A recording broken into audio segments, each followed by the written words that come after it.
All right, guys, welcome to night one of Extended Range and Deco course. I teach this as a combined course because there is a lot of overlapping information.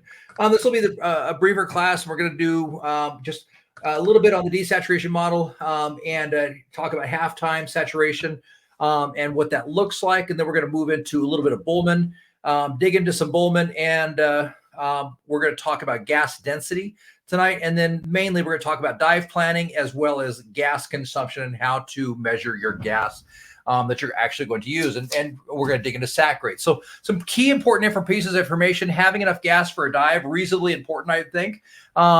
Understanding the gas density, pretty important. And understanding why those things are important to you, as well as we're going to talk a little profusion, diffusion, and dig into a little bit of bubble dynamics as well. So the value to all of you on this is my goal is to bring you back reasonably alive, that I don't actually have to use my AED. So just kidding. I haven't had to use my AED yet. The bad news about using an AED, apparently, when you have a civilian version, is that you have the opportunity to replace the whole AED after you use it, because it apparently fries the thing afterwards. Whether that's true or not, I don't know, but that's what I was reading, and I was like, well, that sucks. We just spent $3,000 on a freaking AED to keep my truck for a diver. So if one of you sons of guns, your heart stops and I have to use my stinking AED, you owe me $3,000. And that doesn't come out of your HMO, man. Just kidding. You just bill my Dan insurance. There you go. Absolutely. Absolutely. So we're going to talk a little bit about the desaturation saturation model, the role of the dive tables and computer mathematical formulas, halftime saturation diagram, and we're going to talk a lot about the compartment saturation time. So let's just go ahead and we'll jump into this, because right now we're showing the halftime model of the cell saturation. So the halftime model, basically what ended up happening is 1906-07, Haldane came up with this basic idea. He was working on the principles from what's his name? I always blank on his name, but he was working on some previous principles from a previous scientist, Paul Burt. Sorry, there we go. I just blanked on his name on Paul Burt's work. And he's the first one that kind of came up with the idea of stage decompression and the halftime concept, as well as tissue compartments. Now, Haldane basically said that he came up with the idea that there's 5 tissue compartments, and they work in the idea of a halftime model. And I mean, we talk about halftime, and it's just like the idea with nuclear medicine as well. And oddly enough, the nuclide saturation of halftime works in nuclear particles all the way over to our cell density as well. So as we start talking about the halftime model, this is a basic concept of what the halftime model looks like. And here's an easy way to think about halftime as your tissue is: if I have a sponge and I wring the sponge and I wring out half of the liquid that's in this sponge, I have 50% left of the water left. If I wring out 50% more water, then I have 25% water left in, and it's 75% dry. As we wring it out again, it's we wring out half of that again, we have 87% dry. And then eventually we wring it out half again, 93.8% dry. Wring it out again, 96.9. And then finally, at the 6th level, we have 98.4% dry, which means that at this point we have 1.6% water or gas left in it. Now, what we could say is that after 6 half times, any cell tissue will be a clear tissue. We know if we look at this, we can continue having this until the cows come home, and we'll never get to a true zero. But in decompression model and utilizing the mathematical models that we're going to deal with, after 6 half times per tissue compartment, we can come to a point where we've gotten to a point where we can consider ourselves to be clear. Now, that's the halftime concept of the model. Now, the interesting thing about it is as we look at this halftime model, there's a major flaw in this. And we look at this in every dive manual, every dive book, every book, Shadow Divers, I don't care which book we look at it, there's a major problem with this. Mike, what do you think the problem of looking at halftime models just like this is? Because they don't apply to everyone equally. That is a huge one. Absolutely. One of the big problems, and that's a good one, Mike, is that how I off gas in my half times and tissue compartments are very different than Caleb's or Dave's or Tom's or Sam's. My halftime dynamic is going to be different. Now, where it really gets to be a pain in the arse is that my halftime model today will not be the same as my halftime model tomorrow. Now, the good news is it's not going to be that much off, but it's going to be off enough that it doesn't create a clear and concise line of X. And that's one of the things, as we look at this to get to accuracy, we all think, I want to get to a perfect M line, right? The problem is you can never get there. And there's two reasons you can never get there. The first one is that it changes. It's a moving target. It's like playing football, but never knowing where the goal line is, right? The goal line sometimes is at 120 yards. Sometimes it's at 95 yards. Sometimes it could be at 130 yards. You'd never quite know exactly how far you got to go to make that touchdown, right? That's a huge problem. The second problem that we deal with is that as we look at our handy dandy shearwater, and let's see, put me back on stage. As we head to look at our handy dandy shearwater, how does it know how much I weigh? What my heart rate is? Does it know any of that? Nope. No, it has no clue whatsoever. It doesn't know what my cholesterol, and the thing is, it doesn't care what my cholesterol is today. It doesn't care how much Gatorade I drank today. And those are all factors, right?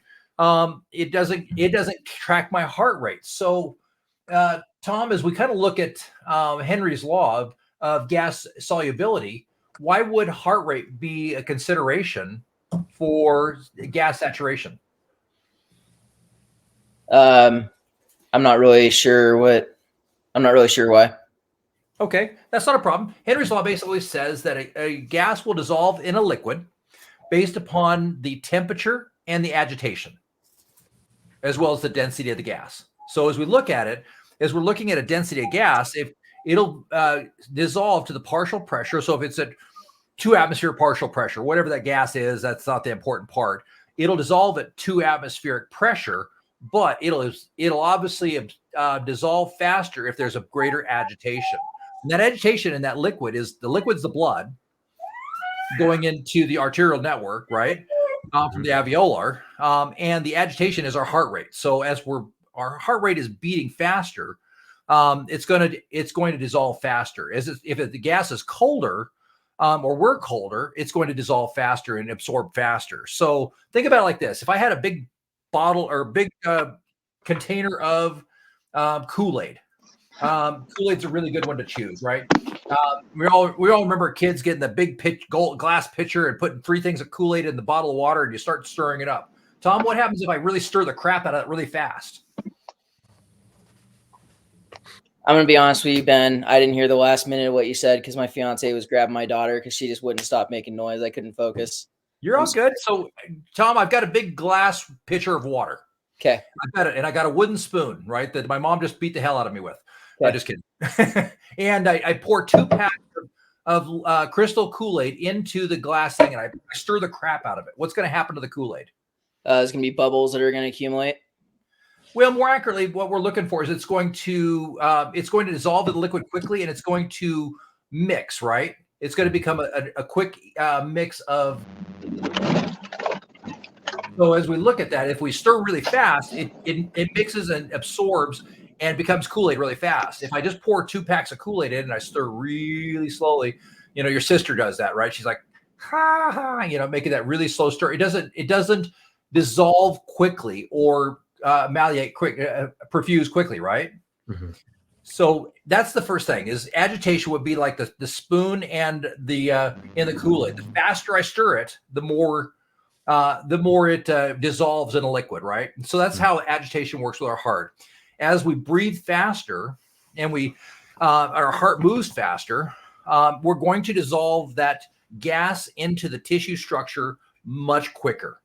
So one of the interesting things that is happening in Europe right now is they're experimenting with a lot of metric and sensor-based computer aids that are able to start tracking your heart rate and your respiration rates to give you a more accurate model of what your actual gas absorption is, your perfusion, if you will. Okay.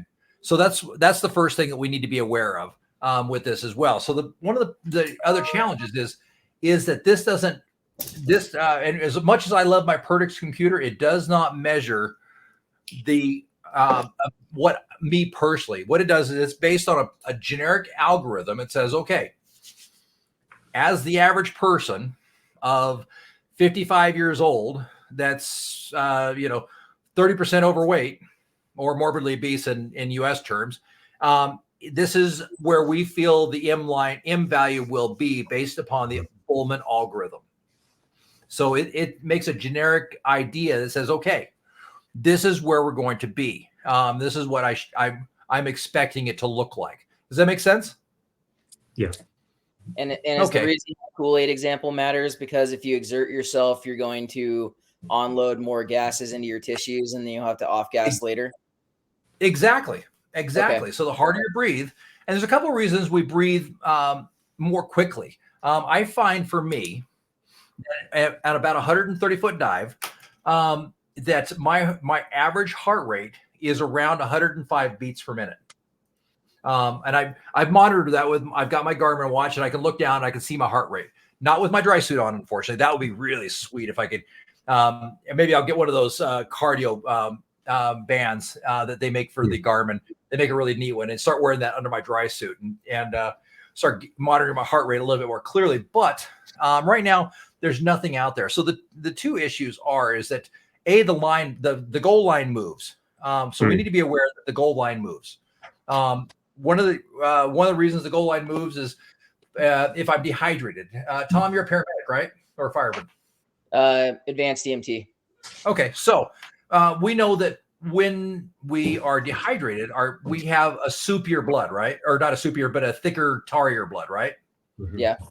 Yeah, absolutely. So if the agitation isn't able to really do what it's supposed to be doing because we don't have a good blood flow, then we're going to have problems with that as well. So literally hydration, the amount of carbohydrates we ate that day, how relaxed we were, whether our wife chewed our ass that night or that morning, right? Because we forgot to pick up our dang socks out of the bathroom again, right? Whatever it is.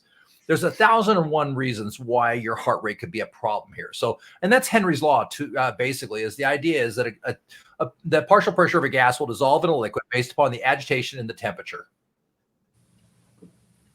So, and if David comes in and out one more time and screws up my screen, I'm going to shoot him. So that's one of the things to be aware of, is that the other piece of that as well, just out Henry's law, is temperature. So as a gas gets colder, it becomes more dense. As it becomes more dense, it absorbs more quickly into our tissues. So, Sam, if I'm worried about Henry's law and cold, how would that affect me diving where we dive? Well, it would affect.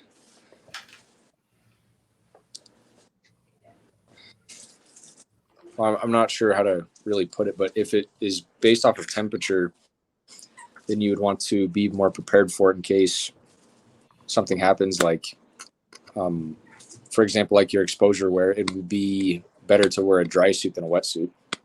Sure. You learned that last weekend, didn't you? Oh, yeah.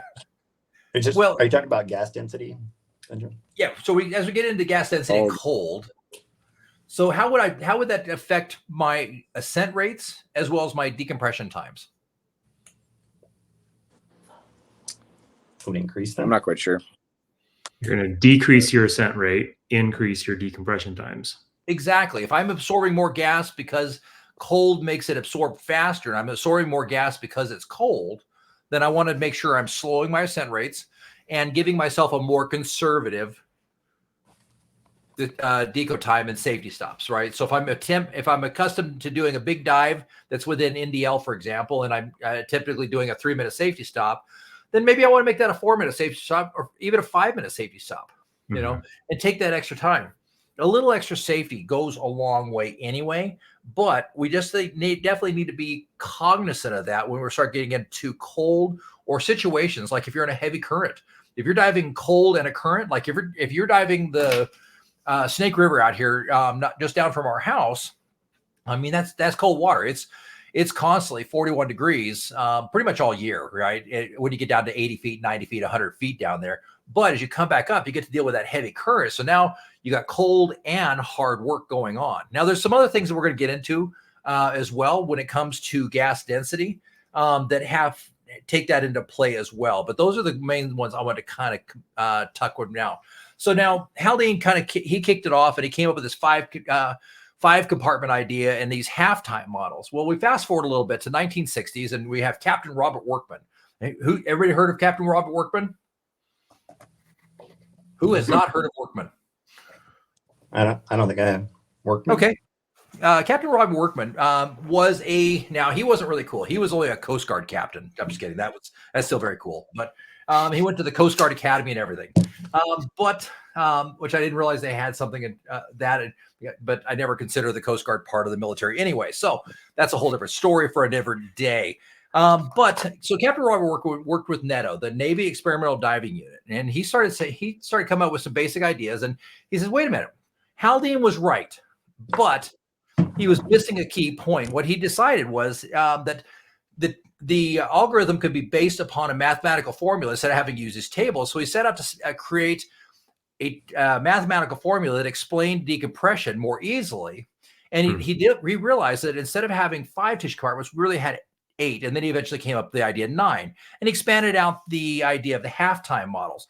And he came up with what's called Workman's critical difference. Now, Workman's critical difference takes Haldane's model from a 2-to-1 ratio. When the gas gets to twice the pressure of the ambient surface pressure, so 33 feet seawater, and everything we're going to talk about today is going to be in feet seawater just for easier explanation, right? So Haldane said that at 2-to-1 ratio, that's when we start getting to the point where we have to be concerned about decompression of some kind. We're on-gassing enough gas. Well, Workman said, wait a minute, they're close, but you kind of missed the mark because you missed out that there's more than one gas within the air we're breathing. So we're breathing 21% oxygen, 79% nitrogen. And he said, wait a minute, we need a critical ratio. So when we get to 158% or 1.58 parts of nitrogen, that's when we get into the idea that we have to get into some sort of stage decompression or a safety stop. Now, that's where we get the idea of using nitrox, because as we use nitrox, we realize that we can lower the partial pressure of the nitrogen we're breathing. So, for example, if I'm breathing just air, which is 21% oxygen and 79% nitrogen, at 33 feet, that hits 158% equivalent, right? It hits 1.58 partial pressure of nitrogen. But if I'm breathing, for example, nitrox at 50%, for example, because that's an easy number, that tells me that I can get to 72 feet before it gets to 1.58 parts nitrogen. Okay, because we've reduced the amount of nitrogen. So that means I can do a 72-foot dive or 71-foot dive, and I'll never have to worry about stage decompression or worried about anything else, right? Or safety stops, because I'll be able to do a direct descent to the surface because I'm not onboarding enough nitrogen to make it a problem. Does that make sense, guys? Mm-hmm. Now, that's what Workman came up with. Workman was an absolute genius, right? Very, very sharp guy. He flew helicopters. He flew planes. He was all kinds of cool, right? He was quite the guy's guy and a scientist too, and in the Coast Guard, right? So he was a cool guy. But what we determined is we fast forward a little bit and we bring Bowman on the scene. And Bowman in the 70s came up. He was being funded by Shell Oil Company, oddly enough, and it's kind of interesting. And he came up with the idea. He says, "Wait a minute, I think y'all missed the mark. If we go back to Haldane and we use the Haldane math, we can really get this dialed in. Instead of worrying about just the partial pressure of one gas, let's worry about the M value, the maximum value of each tissue compartment, and let's expand this out to 16 tissue compartments from 9. So let's expand it out, and let's determine the idea of what the actual M value of each tissue compartment. Now, the M value is really simple. All it is really, all we're saying is that that's the maximum amount of volume that a tissue compartment can hold before it has to do something. It has to do something called supersaturate. And once it's supersaturate, that means it's just letting gas out. It's got too much in it. It's got to let it out. So as we think about M value, the maximum value of a cell, think about a large balloon. We blow that balloon up, it gets to X amount of size, and there's that one extra breath and it pops, right? Now the tissue compartments won't pop per se, but what they will do is as it gets too much of a gas in, it'll go to a point of super saturation. And as it gets to the super saturation point, it has to let the gas off. Now the problem is if we let's see, let's pick on something. Caleb, if I let gas off, if I open a balloon underwater, what happens? You let gas out. Yeah, I let gas out, but what comes out of the balloon? Air. Bubbles? Bubbles. Absolutely. And that's what's happening is as you let this gas out of the tissue compartments, it creates bubbles, and these bubbles go into the body, and that's what we're trying to control. That's what all these guys are trying to talk about. Haldane, Workman, Bullman, they're all trying to control one thing, the size of the bubbles. That's all this really is trying to do is control the size of the bubbles, how big they are, how fast they come out, and how do we control them before they get too big and become a problem for us to deal with? That's all this is. That's all decompression theory is a management of gases to make sure we're controlling the size of the bubbles before they become symptomatic. Now, we classify bubbles that are coming out of our tissues that we've on-gassed during this dive in 3 sizes. Anybody know what those 3 sizes are? Silent. Silent is 1. That's the smallest. That's the mid-size. I'm sorry. So silent is the mid-size. Is micro the smaller one? Bubble seeds is what we Yeah. Okay. Yeah. Bubble seeds. That's what I meant. So and then symptomatic bubbles. And symptomatic bubbles, absolutely. So we go from silent bubbles, which are bubble seeds, they're so small that they're very hard to detect if they're detectable at all, to silent bubbles, which are absolutely countable and measurable, but they're very small and they're very quiet, right? To symptomatic bubbles when they become large enough to become a problem where they, now, Tom, you've probably dealt with like an arterial gas embolism, for example, bubbles in the bloodstream, right? I've never had a case like that, but we've talked about it. You talk about it at least. You've seen the writings on it. So that's not, so basically DCS is very much like an arterial gas embolism. It's bubbles in the system that are coming out into the arterial gas network, right? So as they come out, they've got it into the venous system. So they've got to come out, and they're coming out of the size of bubbles, and they're causing problems. Now, Tom, are bubbles in the bloodstream a bad thing? So there's a lot of stuff in the bloodstream. Bubbles are not normally one of them. So I would say yes. And it's not really anything we can do to treat it except for give oxygen and recompress. Absolutely. And that's the same thing with DCS. So as these bubbles move past bubble seeds to silent bubbles to symptomatic bubbles, bad things happen. The first thing that happens is when they get a little bit bigger, we hit in DCS level 1. And DCS level 1 is where they're trying to get through the skin. They're small enough to be able to escape through smaller portions, and we'll see skin rashes. And they call that DCS 1 or the skin bends. DCS level 2 is where we start getting joint pain. And what's happening is the bubbles are getting caught in and around the joint areas. And they're starting the point where they're battling the white blood cells. And as we know, when we get a cold, we feel sore and tired and kind of wore out. And the reason for that is the white blood cells are doing stuff. They're going to war and doing bad and trying to fight what's going on. Well, same thing what happens when these silent bubbles turn into symptomatic bubbles is the body saying, wait a minute. As Tom said, there's a lot of things in the body that aren't supposed to be there. Bubbles being one of them for sure. So the body tries to fight it off. So you start getting soreness, tiredness, lethargy, things like that, joint pain, anything like that. Those are definitely headaches. Those are definitely signs and symptoms of DCS level 2. Now, DCS level 3 is where we really start getting in trouble. And that's where we start getting major blockages. The bubbles have become large enough that they become problematic in that they can block off places, right? They can get caught in your arm and you can lose feeling in your arm. They can get caught in your brain, in a lot of bad places and cause a lot of bad things. This is when we start getting nauseas, narrowing of vision, disorientation, things like that. That's when we get to DCS level 3 that things are really starting to get really bad. Now, any one of these is not a good thing. We don't want to get DCS. We want to make sure we're taking the time, but it's definitely worth mentioning that we need to make sure we're staying above and beyond and ahead of DCS by making sure we're going through and staying away from these free phase bubbles and not letting them become bubble seeds and into silent bubbles and eventually into symptomatic bubbles. That's what I'm teaching you guys to deal with tonight. So if we get DCS, the treatment is pretty straightforward. Put them on oxygen, just like Tom said. Get them laying down, relax, treat for shock, legs up, lots of water. Tom, why would if I had a lot of bubbles in my bloodstream and I'm starting to have problems, why would I want to hydrate somebody? Well, rehydrating the blood is going to make the blood perfuse better. Exactly. You want to explain what perfuse is?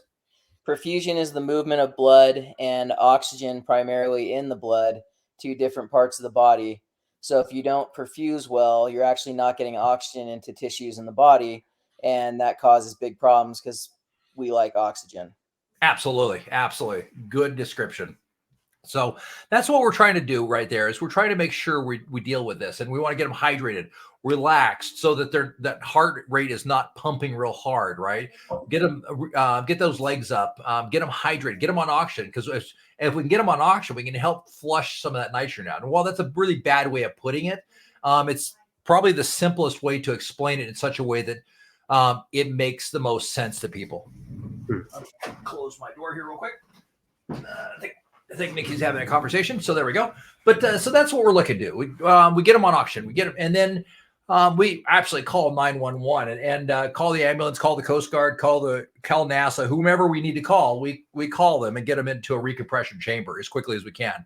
Now, one of the things to be aware of is we hear this a lot, I've heard stories of this in water recompression. Good or bad, guys? No, bad. Bad. Okay, I got one for bad. I'm going to say good, but that's probably not the appropriate answer. So I got 1 and 1. Sam, what do you think? Good or bad? I think it would be good because recompression chambers are just kind of a mock. Whoa. Are they symptomatic? So we're symptomatic, and we're working to that's a great question, Tom. So we're going to say the person is symptomatic. Do we take them back in the water and recompress them? If You're they're not supposed to. I'd say no. Okay, so we got 2 for yes, 2 for no. David? No. Got 3 for no, 2 for yes. Caleb, you're the last one. Yes or no? I said no. Oh, you said no, you were 1 by 3?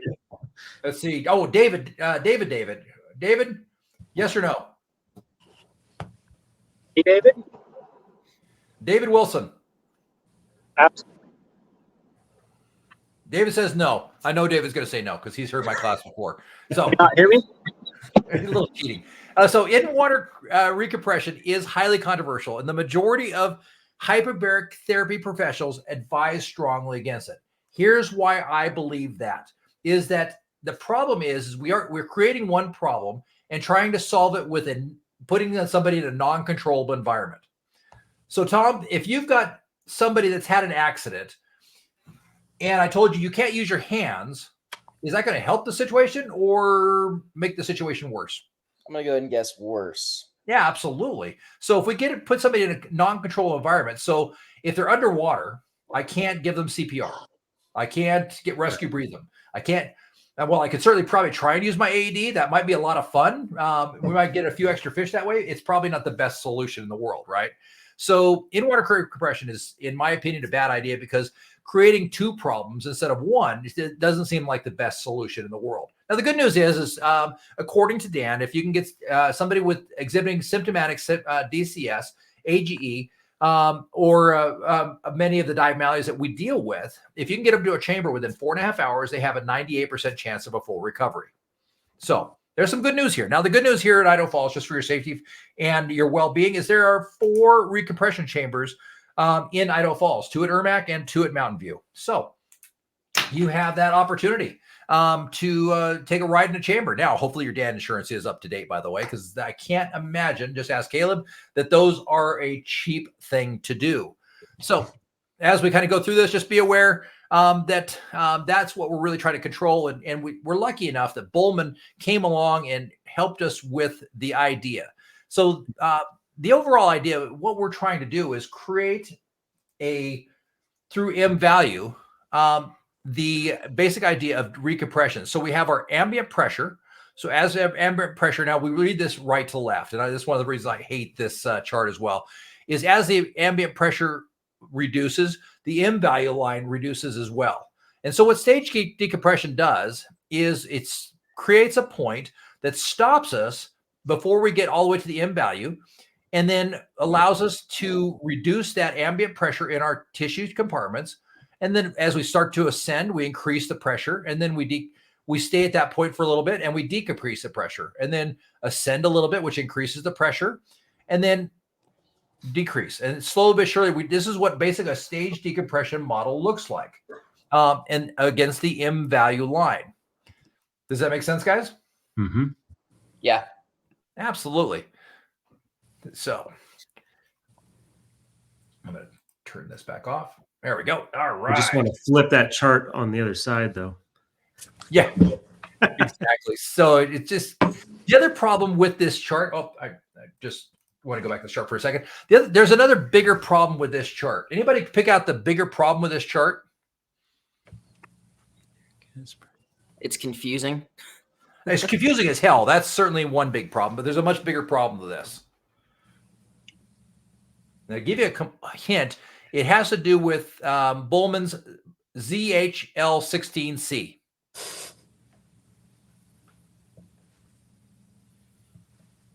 How many tissue compartments are there? 16. Absolutely. So now here's the funny thing about it. Do all the tissue compartments off gas at the same speed? No. No, not even close, right?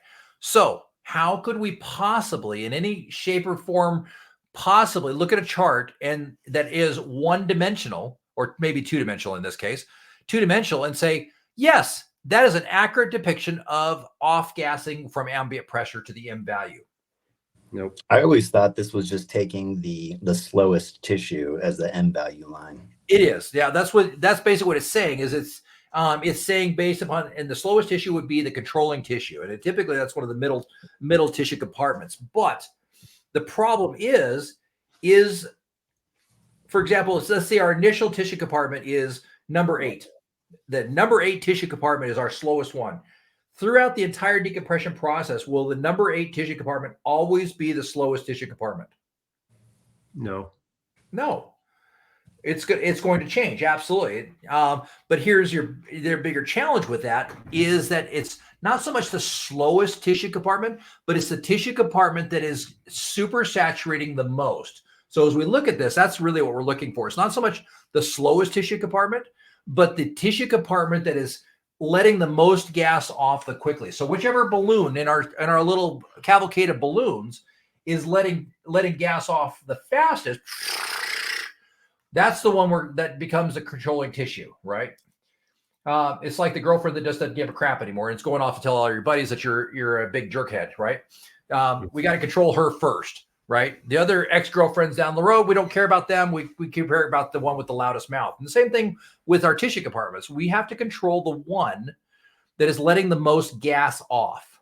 And that won't always be the slowest tissue, and it very rarely will be the fastest tissue. It'll be one in the middle is the one that we really need to worry about. Somewhere between tissue compartments 12 and 6 is typically the most concerning, the ones in the middle that cause the biggest amount of problems. So as we look at that chart, we realize that this is just telling us the fastest tissue compartment or not so much fastest tissue compartment, but the tissue compartment that's letting off gas the fastest. So let's make sure we get our terms correct here. So as we look at that, that's what we're really looking at is the idea is that whatever is letting the most tissue or most gas off is what we're controlling. And we call that the controlling tissue. And as we pull out our handy dandy slickery dickory Shearwater computer, that's what it's looking at as well. And in fact, if you pop into your Shearwater, just take me a second to pop on here. Let's see.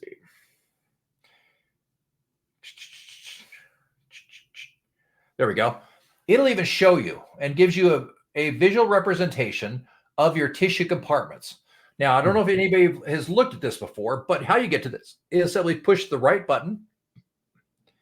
And you keep pushing the right button past the compass, past your gauges, past your best dive, past your GF99, GF surface and sealing, and you get a handy dandy graph. Now, right now, it's telling me that all my tissue compartments, based upon the gradient factor I put in, are at equilibrium.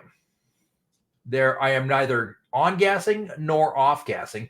My compartments are now at equilibrium of M value at saturate, and they're saturated. They're not super saturated. They're not undersaturated. They're just right saturated. So that's what it's trying to tell you with that particular graph right there. So, and it's a fun one to look at over water, because you'll see different tissue compartments, different lines will come out in the yellow, and you'll see different lines take over other lines. So as you kind of go through that, it's definitely interesting to look at and give yourself a good idea what's going on. So as we kind of continue this cavalcade of values, we also need to take into account the bubbles. Now, why are the bubbles at the bottom smaller than the ones at the top, guys? Because as they rise, they are combining. Okay, I've got one for combining. Boil. I got one for boil. They expand Combine. rapidly. Is there something to do with the pressure while the bubble is rising, so it gets bigger as it gets higher up? Yep. So that would be boil. That is absolutely so. So the liquid in this bottle could be compared, if we just had a bottle of Coke, right, that was sealed. The liquid in this bottle could be compared to diver's body at depth, and the carbon bubbles would be considered to be at equilibrium with the pressure or at 100% saturation. Does that make sense, guys? Mm-hmm. So right now, this is our body at whatever depth. We're at saturation. If we were looking at the GF99 on our shearwater, it would say 0. If we were to look at the Apex DSX, there would be no green lines on the gradient factor. So as we kind of look at this idea, that's the first piece of this, is that we become in saturation. Now, supersaturation is when the point at which the bubbles begin to come out of solution and surpass the tissue's M value or maximum value. And that's when they start becoming bubbles. They have to go somewhere. The M value is a maximum value. Now, interestingly enough, we've all heard the analogy of rising in the water column and shaking the bottle and having bubbles come out everywhere. Anybody know when the first time that was ever used? You want to take some guesses? Mike, when do you think the first time we analyzed and said, use the analogy of a Coke bottle being shaken up and rising in the water column at depth? I'm not sure if I understand the question. Are you saying when was? Yeah. When was the first time somebody posturized that if coming up in the water column was like shaking a bottle of Coke and watching it explode if it came up too quickly, causing bubbles? Isn't that the guy that was running the experiments on the snake and in the the pressure chamber, and they saw a bubble in its eye? That was in the 1600s, and that would have been Boyle, Robert Boyle, and they probably didn't have Coke back then. So when is the first time that we postularized that the greater the depth and the longer the stay at the bottom, the more the blood will be changed and excessive gas in the solution? The diver will really form a physical point where bubbles are formed and explode out. Well, The Coca-Cola model. I got you. Caleb, when do you think the first person used that phrase to talk about Coke being shaken up?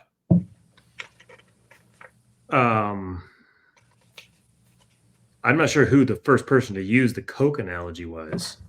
Is it Bowman? What year? What year that was? Are you thinking of Henry's Law? Nope. That Henry's Law is perfusion, but what year do you think they first used the Coke analogy? 1860. I'm going to go with 1860. Professor Leroy de Mericourt. So you all are searching it out. Good job. I think it's interesting that the first time we determined that was in. Oh, I still got my screen shared. Oh, dang it. Yeah. Okay. I thought you guys were searching. I'm like, okay, fine. I was wondering when someone was going to read the screen. So in 1860 was the first time that was postulated. Carbonic acid would create bubbles. So I think most people would agree that it probably think it came up in the 50s or 60s. Yes, the 1850s and 1860s. So let's kind of go back over and let's talk about bubble seeds, silent bubbles, and symptomatic bubbles. So if tension around a bubble is reduced too quickly, it allows the bubble size to grow and to perfuse gas from a surrounding liquid and grow in size. So what we're basically saying is, as the bubbles rise, they're combining with silent bubbles around them to make bigger bubbles. Now, slowing the descent and using decompression stops allows the gas within the bubbles to diffuse, and the reduction in tension surrounding the bubble is slowed enough to allow it to remain small enough to escape the body without causing complications. That's what we're saying with bubble density. So what's happening is as we start rising in the water column, bubbles start to form. If we rise too quickly, those small bubbles will gain in size, but they'll also combine with other smaller bubbles. The bubbles will actually perfuse with other bubbles around them. Does that make sense? Mm-hmm. And they'll get bigger. And they'll eventually, because they're perfusing with other bubbles, they will actually become symptomatic bubbles. That's what decompression theory and what we're really talking about here is the control of bubbles. And I've said that before, and I'll say it again. So that's what we're trying to do. So when bubbles form, and generally they have an internal pressure. And as they come out of the tissue, it's our job to control their size through the control of our ascent and the amount of our decompression stop. Does that make sense, guys? Yes. Yeah. So that's what we're trying to do. That is the overall key comparison of what we're trying to do. So right now, the way we do that is we use tables and we use Doppler research as well as dive software, dive planning software to understand this. So what we're learning to do is not only to manage this, but to be able to use more complicated gases to create a decompression expression of accelerated decompression. We're accelerating the idea of decompression by using more complicated gases than just air. Now, for example, if we were to do a typical dive that created 40 minutes of decompression, we're doing 110 feet for 65 minutes. That should be about 40 minutes of air decompression. If we did that, right? If we just do 21% gas, it's going to take us 40 minutes. But if we were to do an accelerated decompression model where we were to have an ability to switch over to a 50% decompression blend, we can shorten that 40-minute decompression from 40 minutes to 24 minutes. Okay. That's what accelerated decompression is the ability to reduce the amount of nitrogen intake during a breathing cycle so that we're not taking as much nitrogen out and we're allowing more nitrogen to go in than come out. But we're doing it in a safe way. So is it the nitrogen reduction, or is it the combination of that and the oxygen that's helping you, like the increase in oxygen helping you off gas the nitrogen or perfuse or whatever? As we look at it, it's easy to say that it's the oxygen flushing it out, but in truth, it's because there's a reduced partial pressure of nitrogen in the blend that's not going into our system. So instead of, as we're pouring in say 75% or 100% Kool-Aid in one side, and we're pouring out 10% Kool-Aid in another one, right? So we've got less nitrogen coming in, if that makes sense. Yep. So at a 50% blend, we only have 50% nitrogen coming in. And so it's allowing a lot more nitrogen to come out more quickly because it's not being blocked by nitrogen coming in as well. So it's like closing half the lanes on a freeway going one direction. Exactly. That's a great analogy, Tom. I really like that. And I'll probably use that as well. So now here's where it really gets really slick. If we took that same dive that was going to take us 40 minutes of time of decompression time on a 21% blend and 24 minutes on a 50% blend, and we broke that up into two separate blends. We used a 50% blend and a 100% blend. We can reduce the time of a decompression from 24 minutes to 19 minutes. And that's where accelerated decompression comes into play, is utilizing a higher blend of oxygen with a much lower percentage of nitrogen to, just as Tom said, to block off half the lanes on a highway. So we've got more cars going off in one direction than we have cars coming into the city. So if in Salt Lake, if we blocked 50% of the lanes going into the city and we open up all the lanes going out of the city, everybody can get out, but only half the people can come in. If we block that down to 100%, that all the lanes coming into the city were blocked off, but all the lanes coming out of the city were open, all the people could come out, but nobody could come in. So we'd have a much higher rate of people leaving the city in that direction. Does that make sense? That's a great analogy, Tom. I really like that. Thank you for coming up with that. Does that make sense, guys? Yep. So decompression stops are pretty important stuff. So the first thing to understand is really what is a decompression stop? It is when you stop at a certain depth for a certain amount of time to breathe off excess nitrogen. It is. Decompression stop required or suggested? It depends on if you pass your no decompression limits, but I would say it's strongly recommended. I'm going to say required. It's required. So in our common terminology, decompression stops are required. In fact, we have another term for them in technical diving. We call them decompression obligations.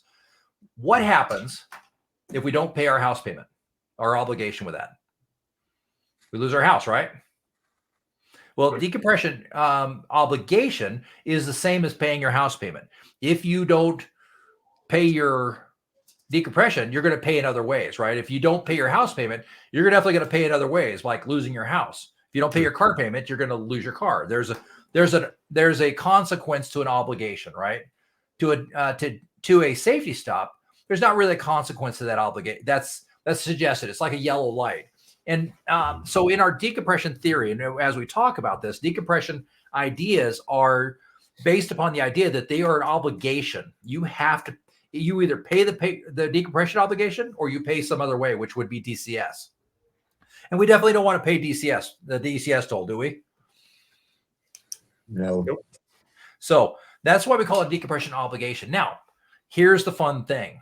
I am going to, I don't know about blowing your minds, but Caleb, Dave, Mike, Tom, Sam, and David, you all have been doing decompression technical dives since open water. I would agree. Every dive is a technical dive, and every dive is a decompression dive. If you go under pressure and you go past 30 feet, you're building up nitrogen in your blood and your tissues. You have an obligation of that pressure, whether you realize it or not. So every dive is a technical decompression dive, whether you like it or not. It just, some of them have a yellow light and some of them have a red light involved, but they're all basically the same idea. There's no real difference other than the yellow and the red light.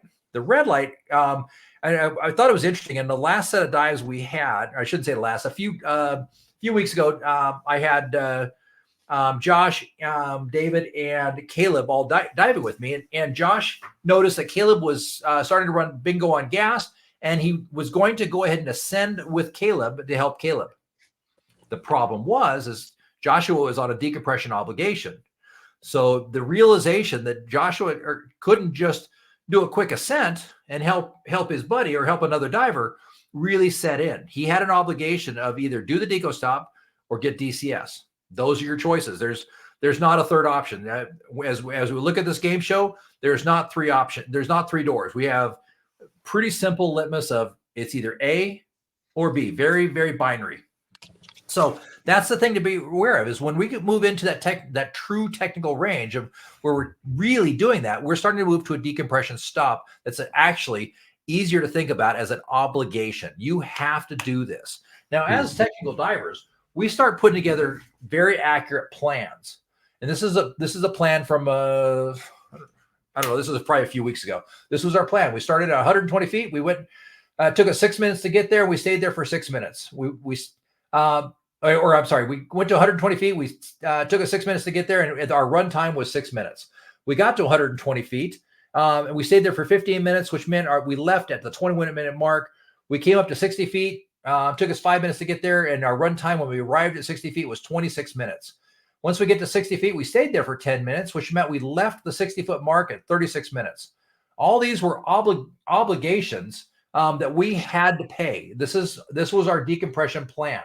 At the 40 foot mark, we switched our gas to something different. And then we continued our obligation to 30 feet to, and eventually to 20 feet, where we stayed at 20 feet for 26 minutes for a total of a 68-minute dive. So that was our obligation. We planned it ahead of time, and we were prepared to pay the toll. And that's one of the biggest things I want to get through to you guys as we do this, that technical diving is, in the traditional term of what we're doing, passing those non-decompression limits, and non-decompression diving are very different ideas. With non-decompression diving, you throw a tank in the back of the truck, you throw it on your BC when you get out to the reservoir, we dive for a while, and when it's time to come up, we come up and we get back in the truck and go home. Fantastic, right? We get on the dive boat, we jump in for a while, we hang out, we see some lobsters, we see some crabs, we see some eels, and when we get to 700 psi, we go ahead and head up, we do a 3-minute safety stop, we're out of the water, no big deal. That's really all the planning that really goes into most non-decompression dives. Now, technical diving moves out of that, and all technical diving is mission-based. So what we're doing is we're saying, okay, we're going to go out to the reservoir tomorrow, and we're going to dive to a depth of this. We're going to stay at this depth for a specific period of time, and then we're going to start coming shallower. At some point, we're going to switch from our primary gas to our decompression blend, so we can close off some of the lanes of traffic coming into the city and open all the lanes of traffic going out of the city.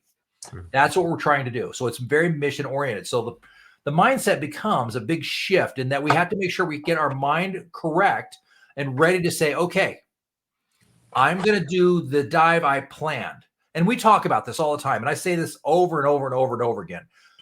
Plan your dive your plan. Dive your plan. But in recreational diving, Caleb, you just got back from Fiji. How many people actually put together an honest to goodness plan and then stuck with their plan? Only me. One diver, right? And that's because you're one of my students, and I drill this kind of stuff in, right? Over and over and over again. We talk about dive your plan your dive, basic stuff like that. So as we got to go through this, we deal with that. Tom, when you went to Catalina and out there to the Channel Islands and all that, your liveaboard, did you guys do any actual dive planning? I've got X amount of gas in my tank. I can stay down for this long. I'm going to go ahead and ascend at this point. I have a contingency plan. Any of that? No. That's the big difference between where you guys were at and where you guys are wanting to go. Is it's mission oriented. And I can tell you from my time in the Marine Corps, not once did we ever say, hey, you know what? I feel a good need to invade Afghanistan today. Let's go ahead and grab 75, 100 of our best friends. Let's jump in the back of a truck. Let's grab a whole crap load of ammunition. Let's just go ahead and start driving into Afghanistan and shooting people as we go along. And not once, not ever did that ever happen, right?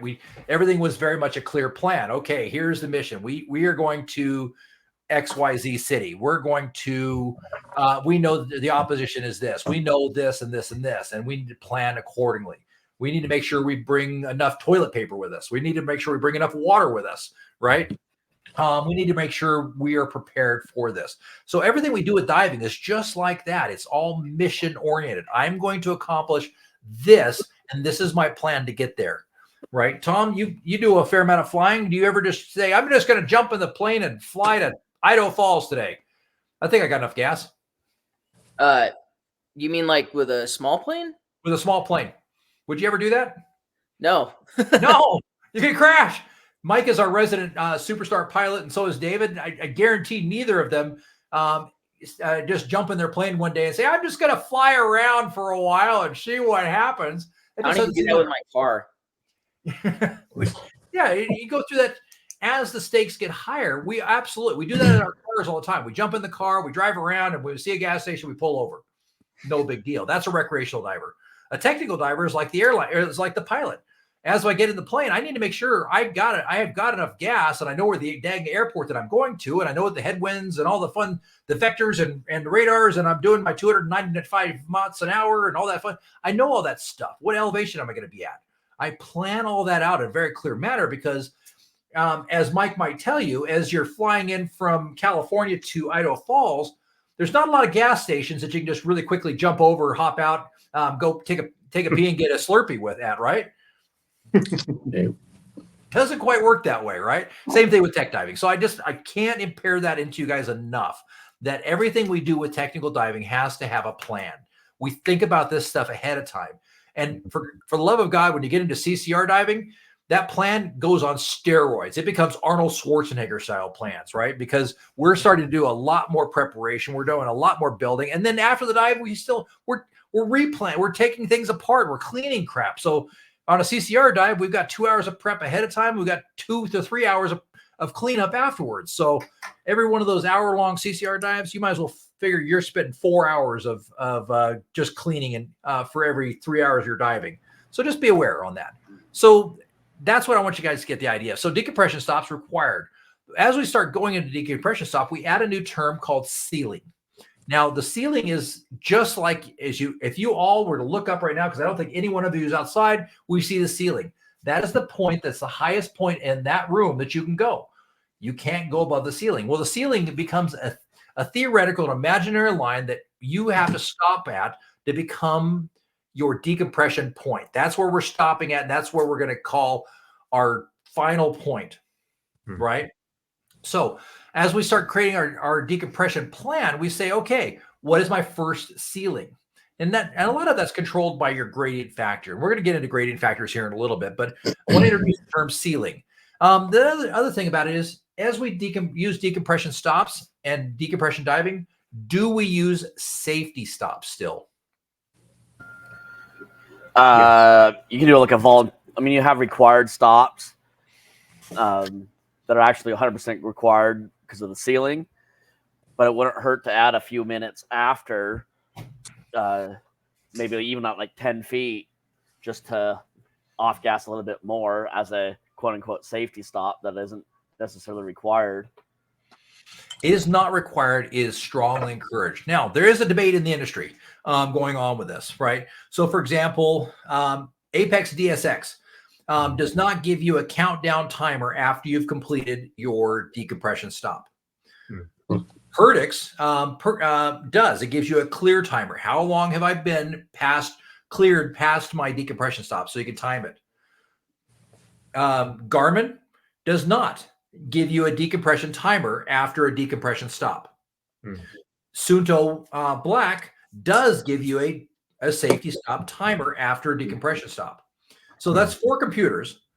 2 of them fall on the idea of decompression, doing a safety stop. 2 of them falling on the side of not. So there's certainly a debate. But here's where I fall on that, is a little extra safety goes a long way. So stop. We always do a 3-minute safety stop after every decompression dive. And if I've done a particularly big dive, I'll stay for 5 minutes and knock that out. I will take another 5 minutes at 15 or 20 feet, and I'll knock out an extra safety stop as well. So I encourage you guys strongly. And I get the idea that we set our gradient factor high to 85%, and we're able to get out of the water 85%. And that extra 3 to 5 minute safety stop will reduce that gradient factor to 80 or 75%, right? But why not, right? Make sure you're safe. Now, the final piece of that is that we'd like to talk about is body decompression. Now, this is kind of a new term, and there's not a lot of divers out there that are currently doing body decompressions that are just beginning into deco. As you get it, or body decompression, they're just getting a deco. That do it. Now, as you get into bigger dives and longer dives, and you're starting to really move down the chain, you'll find most divers do what's called a body decompression. So, Mike, if I'm in the water, my head's sticking out of the water, but my body's in the water, am I still off gassing at a higher rate than I would at the surf if I was all the way out of the water? Yes. Absolutely. So why not take 5 or 10 minutes to body deco out of the water and just talk? Now, let's see. Dave, you've done the fun hill that we absolutely all love. Sam, you love the hill over at Ryrie. So is it easy to yank all those damn tanks out of the water and go up the hill? No. No, it is not fun.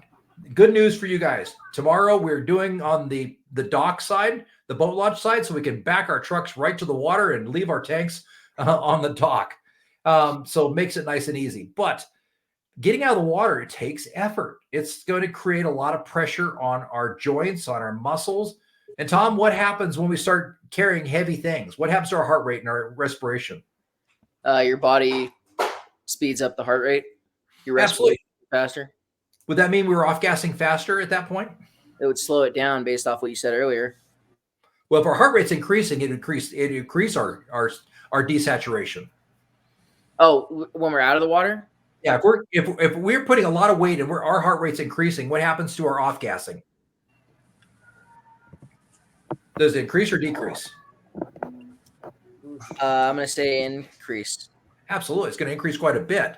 So we're going to start increasing that off-gassing quite a bit. So be aware that off-gassing is going to speed up quite a bit as you start to carry that crap out. So while your gradient factor may be at a 70%, as you're speeding up that heart rate, you're going to off-gas a lot faster. And so it would be the same as being at like a 90% or maybe 100% of a gradient factor, even though your body's truthfully at a 70%. So give yourself a little bit of extra safety margin. So safety stops deco stops are a pretty big deal. Here's how a decompression stop is done. The ideal way to make a good decompression stop is to lay horizontal position for as long as possible.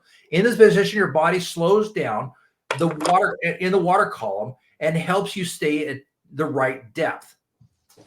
Now, by extending this, that means your entire body will be decompressing at the same rate. Your feet aren't if you're in the vertical position, you're going to be at different pressure rates. Now, it's also essential to breathe slowly and deeply so the blood circulates better and promotes the return of nitrogen to the lungs so you can off-gas correctly. Now, certain behaviors should be avoided during a diving stage, like making an apnea, holding your breath, or trying to hyperventilate and not respecting the depth of decompression stop. So as we do these decompression stops, stay at the decompression stop, stay at your ceiling.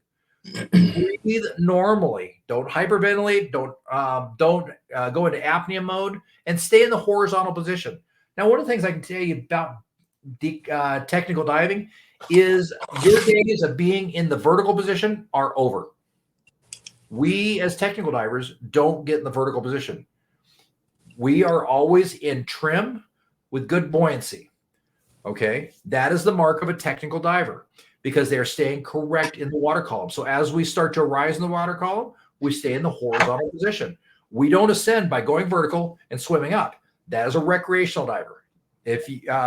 And we don't do that any longer. So be aware that our goal is to stay in position so that we're compressing and the gas is entering the tissues at the same rate throughout our entire body, that we're controlling things. If we stay in that horizontal position, we'll have an easier swim. We'll be more streamlined. We want to think Corvette, not minivan, right? Yep. Right, David? Absolutely. Now, the other piece to be aware of is what happens if you miss a decompression stop. Think that ever happens? Sure. Can. Absolutely. It's happened to me. This happens. Now, if you miss a decompression stop, you ascend 10 feet and 10 feet or less, and you're there for 60 seconds or less, you may redescend to the previous deco ceiling. Okay? You absolutely can. What do you need to do, though? What would be a good idea if you Stay longer. Yeah, so you're going to stay the entire time that you were scheduled to be there and add 1 more minute. But what happens if you come up 10 feet for more than a minute? Do we have an alternate plan we go to? You have absolutely. There's alternate plans. You're going to stay at that new depth for the entire run time of that time. So as we looked at our handy dandy, there we go. Mm-hmm. So if I came up from 60 feet, let's say I came up from the 40 feet. I just blew past 40 feet. I ended up hitting 30 feet instead, and I was there for more than a minute. I'm going to stay at the 30-foot mark until the total run time is elapsed of 42 minutes. Okay. So I'm just going to enter the plan and stay there to the 42 minutes, and then I'll add 1 minute to that deco stop, and then I'll continue with 1 minute added, and I'll add a 3 to 5 minute safety stop at the end of my dive to make sure I take over the whole plan. But if I ascend, like I said, from 40 feet to 30 feet, and I miss my 30-foot mark, and my 4 minute, and I end up at the 20-foot safety stop or ceiling, then I'm going to stay at the 20-foot mark till the 68-minute time is gone. And that's assuming just you missed one stop. What if you blow through, or you get, I don't know, 3 or 4 stops? Then you need if you have an uncontrolled decompression ascent, you need to stop as quickly as you can and descend to the next lower, because remember, you can descend up to 10 feet if you stayed at that new level for less than 60 seconds. If you have only 10 feet, you wouldn't go. No, you wouldn't redescend. So, for example, what you're saying is if I blew past 60 feet and I went all the way to 20 feet, yeah, I could descend back to 30 feet, and I could stay at the 30-foot mark till the 42-minute runtime, and then I could add another minute to that. The good news is at that point, I'm going to be off gassing a lot faster, and my gradient factor will be very high at that point, but I'm still in a safe point because I'm still at a decompression stop, right? Okay. I can stay at the 30-foot mark till the 42-minute mark. So, for example, if I was at 60 feet, it was 20, and I got there at 26 minutes, and I just blew past that and got to 20 feet, I could redescend to 30 feet, and I could stay there for the full time till 42 minutes had elapsed to make sure that I'm taking that into account. Does that make sense? Yep. It makes sense. The logic for that is just you don't want to get too much on gassing combined with off gassing, because you go back down and you're now on gassing again to a certain degree, potentially. Correct. Exactly. Now, there's a couple of things to be aware of. Now, good notes about decompression stops. Light exercise 24 hours prior to a dive reduces the DCS stress on your body and risk. So light exercise within 24 hours prior to dive starts cleaning out the carbon dioxide and all the bad stuff that's in those cells, reoxygenating the lungs or the tissue compartments really nicely, and it reduces your body's stress quite a bit. Absolutely. So Caleb's over there doing some jumping jacks. Now, light exercise during a decompression stop also reduces DCS stress and risk. For example, if you decide to do your deco in motion, not a bad plan. Most decompression stops, especially in the ocean, are going to be at a level on a line, and there's just not a lot to do, right? You're hanging on John line. You're in the middle of the ocean. You're hoping that the boat's close by. Whatever it is, you don't have that choice. But here in the lakes and where we're at, we have that ability to do decompression in motion. So if we can do light exercise during a decompression stop, light exercise is our key. We're doing good. And that's where agitation works to our benefit in the revert when you're coming back up versus when you're going down, it works to your detriment. Exactly. Another thing to be aware of is stress of the cold. So being warm during a deco stop assists in reducing nitrogen more quickly and safely, as well as reducing your DCS stress on your body. Now, again, we talked about the warm versus cold. Cold puts more gas into the body. Warm allows it to come out more naturally. So we want to make sure we're warm on decompression stops.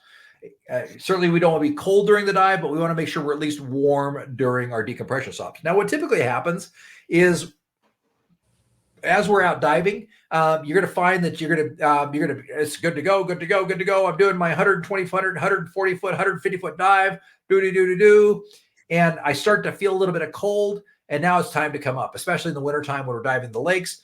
What you're going to find is once I start getting cold, bad things happen, right? And I won't have the ability to warm up quite as well. So be aware, thermal stress on your body is a big thing to take into consideration. Make sure you're dressing appropriately so you're able to stay warm throughout the dive, and especially on your deco stop. Besides, nothing sucks more than to have to sit on a line for 30 minutes or 40 minutes or whatever and shiver. Ask Mike Young about this. He had a 3.5 hour deco stop at 50 degrees where his dry suit flooded. He's got a fun story about that. So be aware. Now, bad things to do for deco. Heavy effort and or cold during a dive can increase DCS risk substantially. So if you're diving during your dive and you're creating heavy effort during your dive, or you get cold during your dive, that increases DCS risk dramatically. Stay warm. Now, pro tips for warmth: always wear appropriate thickness of undergarments, even when wearing heated undergarments. One of the temptations that people get into when they start adding heated things under their dry suit is, oh, I don't have to dress as warmly. No, you need to dress as if electronics sometimes go bad. Mike, do electronics ever break down? Yeah. Yeah, absolutely. Do batteries run out of power when you don't expect it to? Yep. Absolutely. Absolutely. So in diving, it's not a matter of if your gear is going to fail. It's a matter of when and how badly. Right. That's really how we work on this. So as we look at this, make sure that you wear appropriate gear, even if you're wearing heated gear, that if it goes out, you're still going to be warm. Wear moisture wicking base layers. Make sure that, because one of the worst things that happens, especially when it's spring or fall, is we do this heavy effort in our dry suit. We get a little bit sweaty in there. And once that sweat sticks to our body and we get down to cold, it gets really freaking cold. Wicking layers help a lot. Now, always prepare a little warmer than needed for diving. Hypothermia is cumulative. So as you start to get a little cold, it will build and build and build. Eat a meal before you dive. A little bit of carbohydrates allows your body to create that energy. Set up your kit in advance in cold weather. I can tell you, Nikki and I have plenty of experience of driving out to Ryer where it's 5 freaking degrees and the water's 33 degrees and having to set that gear up. We generally try and set it up ahead of time. I set it up in the house and then throw it in the truck. And then we get out there, the gear is ready to go. All we have to do is throw our dry suits on and get in the water. But set it up in advance. I just had this last week. We were out at Ryrie and I got there before everybody else. Air temp was 22 degrees. Wind chill was another 10 degrees below that. So it was about 12 degrees standing there down by the docks. I set up my stupid gear and I thought I should have set this up ahead of time. Now, be careful not to get too warm while getting in the water as well. That is a huge, huge issue. All right, guys. Tom, what did you learn today so far? Take it easy getting in the water. And you can actually off gas faster if you're diving and moving during your decompression stop at the same level. There you go. All right. So as we start looking at the idea of silent bubbles and moving along with this, I like bringing up this chart. So the basic idea is the M value is a moving line. There is no hard line where decompression symptoms happen and don't happen. It changes daily, right? So no symptoms. So the basic idea as we look at this, there's no hard line where it starts. More decompression creates less risk. Less decompression equals more risk and creation of silent bubbles. The takeaway I want you guys to get from this, simple enough. Dive tables and safety stops are how divers manage the size of the bubbles in their bloodstreams. Safety stops assist in the reduction of size of bubbles. There's no clear line between good and bad, and every diver is different in the way their body manages bubble size reduction. Do a freaking safety stop. It's just that easy. So interestingly enough, as we start talking about this, I hate the colors on this and I'll fix it one day, is going to be my thing. But this is the tale of 3 different divers. Diver 1 is in blue, and all 3 divers were doing a 120-foot dive for 25 minutes on nitrox. Diver 1 decided to do a direct ascent to the surface from 125 feet. 120 feet, I'm sorry. And what happened is at about the 16-minute mark, they measured out to about 115,000 bubbles per cubic liter. It's a lot of freaking bubbles. Now, over the course of time, those bubbles absolutely reduced until at the 2-hour mark, they were measuring right at 19,000 bubbles per cubic liter. Now, diver number 2 was a little smarter. He did a 2-minute safety stop at 20 feet. Or 10 feet. I'm sorry, as I was. And at about the 15-minute mark, he only had about 20,000 bubbles per cubic liter. And at the 2-hour mark, he had about 5,000 bubbles per cubic liter. Now, diver number 3 was the smart one of these guys. And this is what I'd like you guys to do. He did a 1-minute safety stop at 20 feet and a 4-minute safety stop at 10 feet. As he came out of the water at the 15-minute mark, he was lower at about 5,000 bubbles per cubic liter. And at the 43-minute mark, he was at 0 residual nitrogen. So,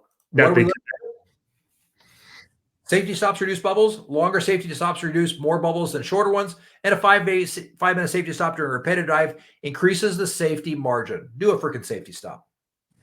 It's just to your advantage. All right, we talked about that. Now, in determining how long safety stops and our grading factors, I thought this was interesting. Determining a proper grading factor. In a double-blind study of divers, the largest percentage of divers that felt better after a dive were the groups that were told that their grading factor had been optimized for their safety. The placebo effect. Absolutely. So it didn't matter. In some cases, in their double-blind, their grading factor had been fixed. In some cases, their grading factor was worse. In some some cases, their grading factor was exactly the same. But when they were told that their grading factor had been optimized, they felt better. So determining your grading factor based upon your feelings is a very caring way to do that. Now, in a further study, 2 groups of divers were studied after a dive. And it's interesting. Group 1 had a grading factor of a 20/80, and Group 2 had a grading factor of 50/70. Now, I'm assuming everybody has a pretty good handle on what a grading factor is, but I'm going to go and explain it briefly for you just in case. So a grading factor is a mathematical trick created to create a safety factor around the M value. That's all it is. It's just a mathematical trick to say, okay, if the speed limit is 65 miles an hour, I will be safer if I drive 55 miles an hour. Is that a fair statement? Yep. For the most part, unless I'm in LA, right? Or Salt Lake. So that's basically what we're saying, is that if I stay away from the limit by a little bit, I increase my safety factor. So grading factor low determines the depth of the first stop. So for example, if my grading factor was a 50/70, for example, that means that my computer will stop me when my gradient, my M value is at 50%. Okay. And it'll say, okay, I need to slow you down. I'm going to stop you at this point and allow you to off gas some. And then I'll create an algorithm that allows you to slowly increase until we get to the gradient factor high, which is the time and amount of time of my last stop. So gradient factor low is the point of my first stop. Gradient factor high is the length of my last stop. Make sense? Yep. Easy enough. It's pretty straightforward. So gradient factor 20/80 says that I'm going to have a very deep stop. It's going to stop me at a very deep point and then build an algorithm up to allow, it won't let me out of the water until I have 80% off gassing. So group 1 had a 20/80. Group 2 had a 50/70. Both groups' bubble counts were initially very similar after the dive. But after 1 hour, group 2 at the 50/70 had a significantly less residual nitrogen than group 2 by over 50%. After 2 hours, group 2, the 50/70, had a significantly less residual nitrogen than group 1 by over 90%. Now, so lower is not always better on. No, lower is not better. So the problem is with the 20/80, we're starting to move into something called pile stops or deep stops. Who here has heard of a deep stop or a pile stop? I have. Okay, so we got 3. Sam, have you heard of deep stops? Yeah, I'm Pile actually stops? going. Yep, I'm going over it right now in classwork. Perfect. So deep stops, pile stops. Now here's the one interesting thing is Robert Pyle was a deep sea diver that liked to do these really deep dives on air. And he would go down spearfishing for fish on these really deep dives. And he discovered that if he brought the fish all the way to the surface from his really deep air dive, and these are 200+ foot air dives, real idiot, that the bladder on the fish would burst and he would ruin the meat of the fish. So what he would do is halfway up his dive, so if he's doing a 200-foot dive at 100 feet, he would stop and he would take a syringe and he would take the air out of the fish's bladder. Now, what he discovered in doing this is that he felt better after his dives. Seriously. So he came up with the idea of pile stops or deep stops. And the basic idea with deep stops was that I would stop at half the distance of my deepest depth between my deepest depth and my first deco stop to allow some nitrogen to off gas. Now, the problem with that is a couple of things. The first one is there's no real clear definition of what that pile stop is other than depth. How long do I stay there? Right. Do I continue this? How many times do I do this? How many times do I have this over? So in a recent conference with Mr. Pyle, even Robert Pyle does not do pile stops anymore for the reason that if I stop too deep, I've got more on gassing than I am off gassing. So I'm actually creating more problem than I'm solving. So that's where we use gradient stops is within a reasonable amount. We say 50%, 40 to 50% is more typical than anything else, because it gives us a point to come up high enough where we have the majority of our tissues compartments off gassing, and our lead tissue compartment, our controlling tissue, is not causing a problem. Does that make sense, guys? Yep. All right. So deep stops, basically bad. So the issue with deep stops is bubble formation continues to form and saturate in the majority of our tissues, causing more on-gassing than off-gassing. The perfusion of the middle tissue compartments becomes fully perfused and creates a much longer than needed decompression stop. The other challenge is there's no clear definition, even from Pyle, as to the correct time and method to use pile stops. And even Robert Pyle has stopped using pile stops, which I just find that extremely funny that here's something he created and he no longer uses it.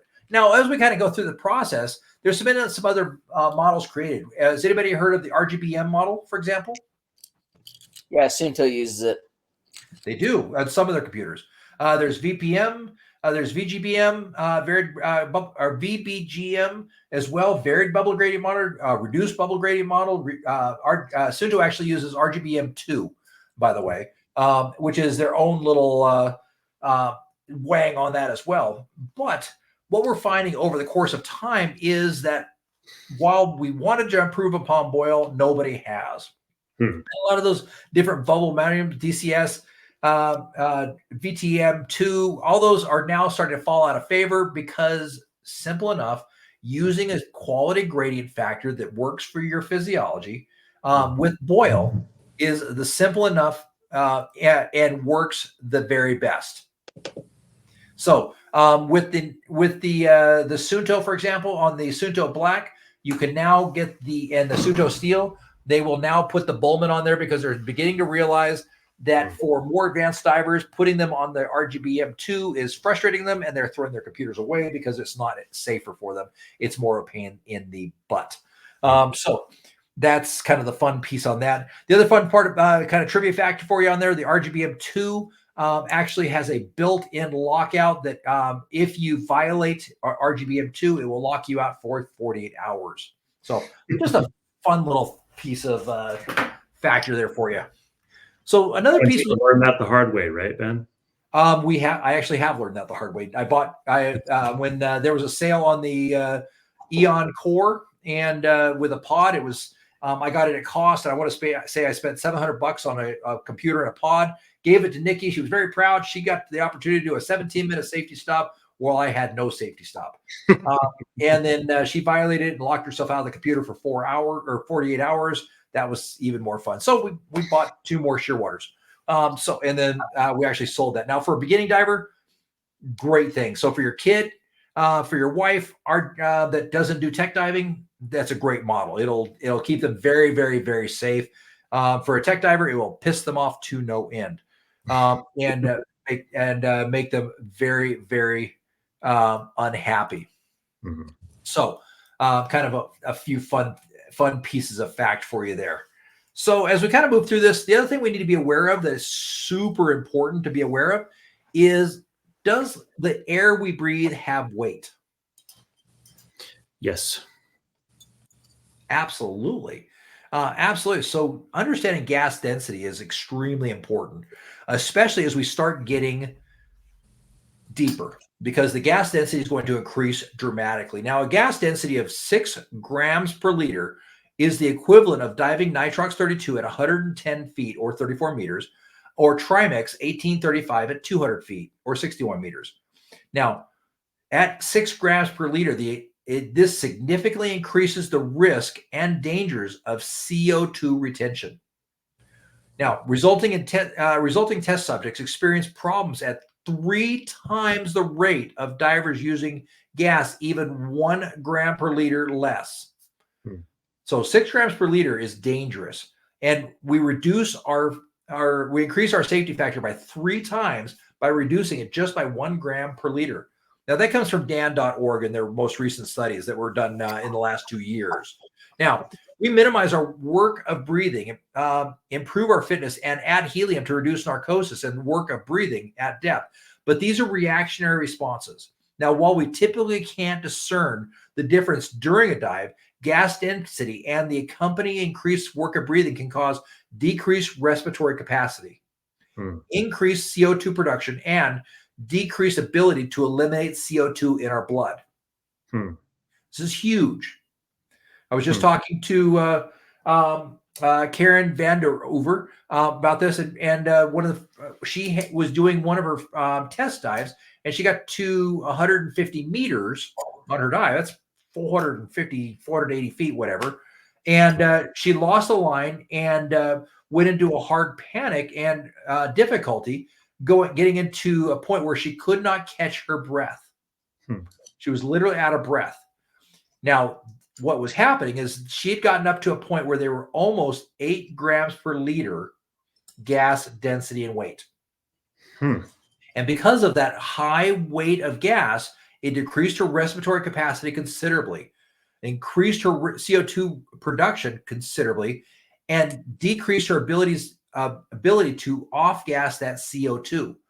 Is she on open circuit or on a rebreather? Open circuit. Dang. She just did, last year she did the world record women's dive to 806 feet in a cave. She was doing Bushman Gat. And so if you watch that movie, Dave Not Coming Back, that was Bushman Gat, where Dave died. There's actually been 3 fairly notable deaths in that cave. But that's where she did her 806 foot dive, which, by the way, is at 5,032 foot elevation, making it a 940 foot dive with elevation correction. So kind of interesting. But that's what she discovered is as the weight of the gas got too heavy, and we've all experienced this. Maybe we all haven't, but I have for sure, got to that point where high density of gas created a couple of things. It created my inability to feel like I was getting enough air. It also, as CO2 built up, that reduction in ability to off-gas CO2 and increased production of CO2, it creates anxiety as well. And as the anxiety kicks in, it kicks in the adrenaline, and the heart starts racing even faster, and it makes it even harder to catch your breath. So it's important to realize what is happening with the density of the gas. Now, how does gas density relate to worker breathing? Sam, what do you think?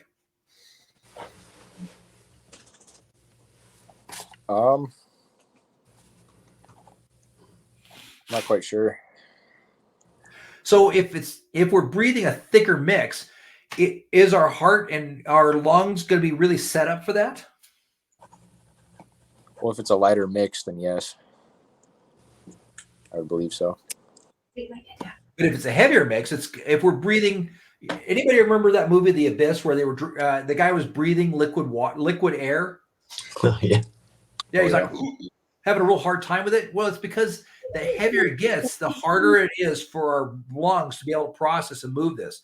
Now, worker breathing is an integral of pressure as a function of volume, and that's used to measure the effort required to breathe. A high worker breathing means it takes more effort measured in energy, typically in joules, to draw a breath. A measure of volume, typically in liters. Now, high worker breathing results in increased CO2 production. CO2 increases can result in hypercapnia, narcosis, loss of consciousness, and other things as well. So if we're breathing really thick, we're putting a lot of pressure on our heart. Now, here's one of the places we see this happen a lot. According to Dan, last year, 58% of diving fatalities were related to cardiac issues, cardiac events. Now, let's talk about the average diver for a minute. Who's the average diver? They're 50 years old, right? A little out of shape? Yep. Sit behind the desk all day long? Yep. Absolutely. Now, your average dive, 50 minutes in the Caribbean, 60 feet, is equal to a brisk 5-mile walk. At 60 feet, your heart rate's going to average about 100 to 110 beats per minute for 50 minutes. It's equal to a good 5-mile brisk walk. Now, they go out and they do 3 of these per day for 5 straight days. So is it a really good idea to put somebody that is out of shape, doesn't work out, and a little older in a situation where they're having to run 15 miles a day? No. Exactly. Now, one of the other pieces that causes this, a reason this happens, is not so much that we're diving and there's not a lot of effort in it, is because the gas density is increased. And as the gas density increases, it causes our heart to work harder to do what it's supposed to be doing. It causes our lungs to work harder, our respiratory, everything's working more to keep up with what we need to do. Now, gas density is measured in grams per liter. Now, hydrogen, for example, is 0.09 grams per liter. Helium is 0.179 grams per liter. Very, very light. Here's where it gets fun. Nitrogen is 1.251 grams per liter. Oxygen is 1.428 grams per liter. And the air we breathe in a combination of nitrogen and oxygen is 1.293 grams per liter. So let's just use 1.3 as a nice, easy number of the air we're breathing. So if the weight of the gas we're breathing is 1.3 grams per liter, how heavy is that gas at 33 feet? Would it be doubled? It would be 2.6. 2.6, right? Yep. How about 99 feet? 3.9. 4 times. It would be 5.2 grams per liter. At 99 feet, the normal air is 5.2 grams per liter. Here's where it gets fun.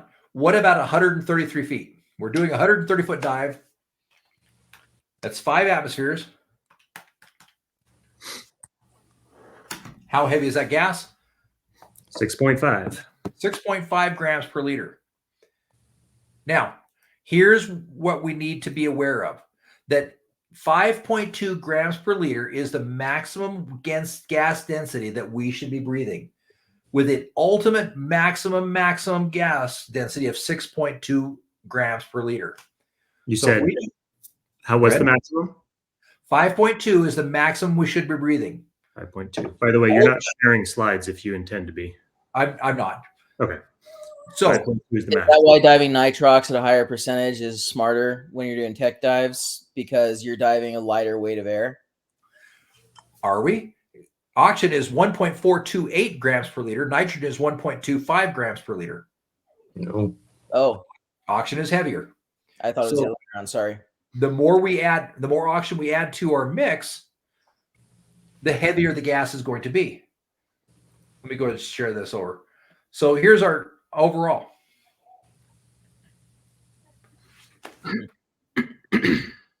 So as we increase the weight, we increase the work of breathing considerably.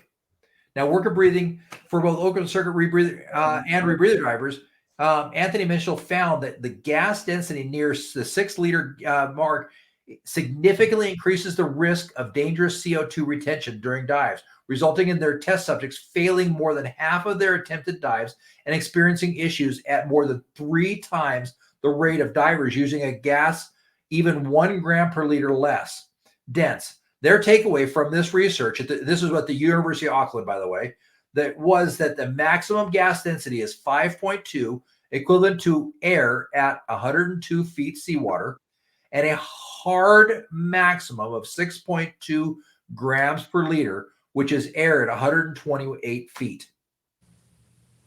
Would it be more at altitude also? It is. That's a very good point. And we'll get into that as well. So Because- wouldn't, like on those dives that you were talking about down to 125 feet, wouldn't you'd be exceeding that then, right? We are. 6.2. We are. We're exceeding them for a very short amount of time.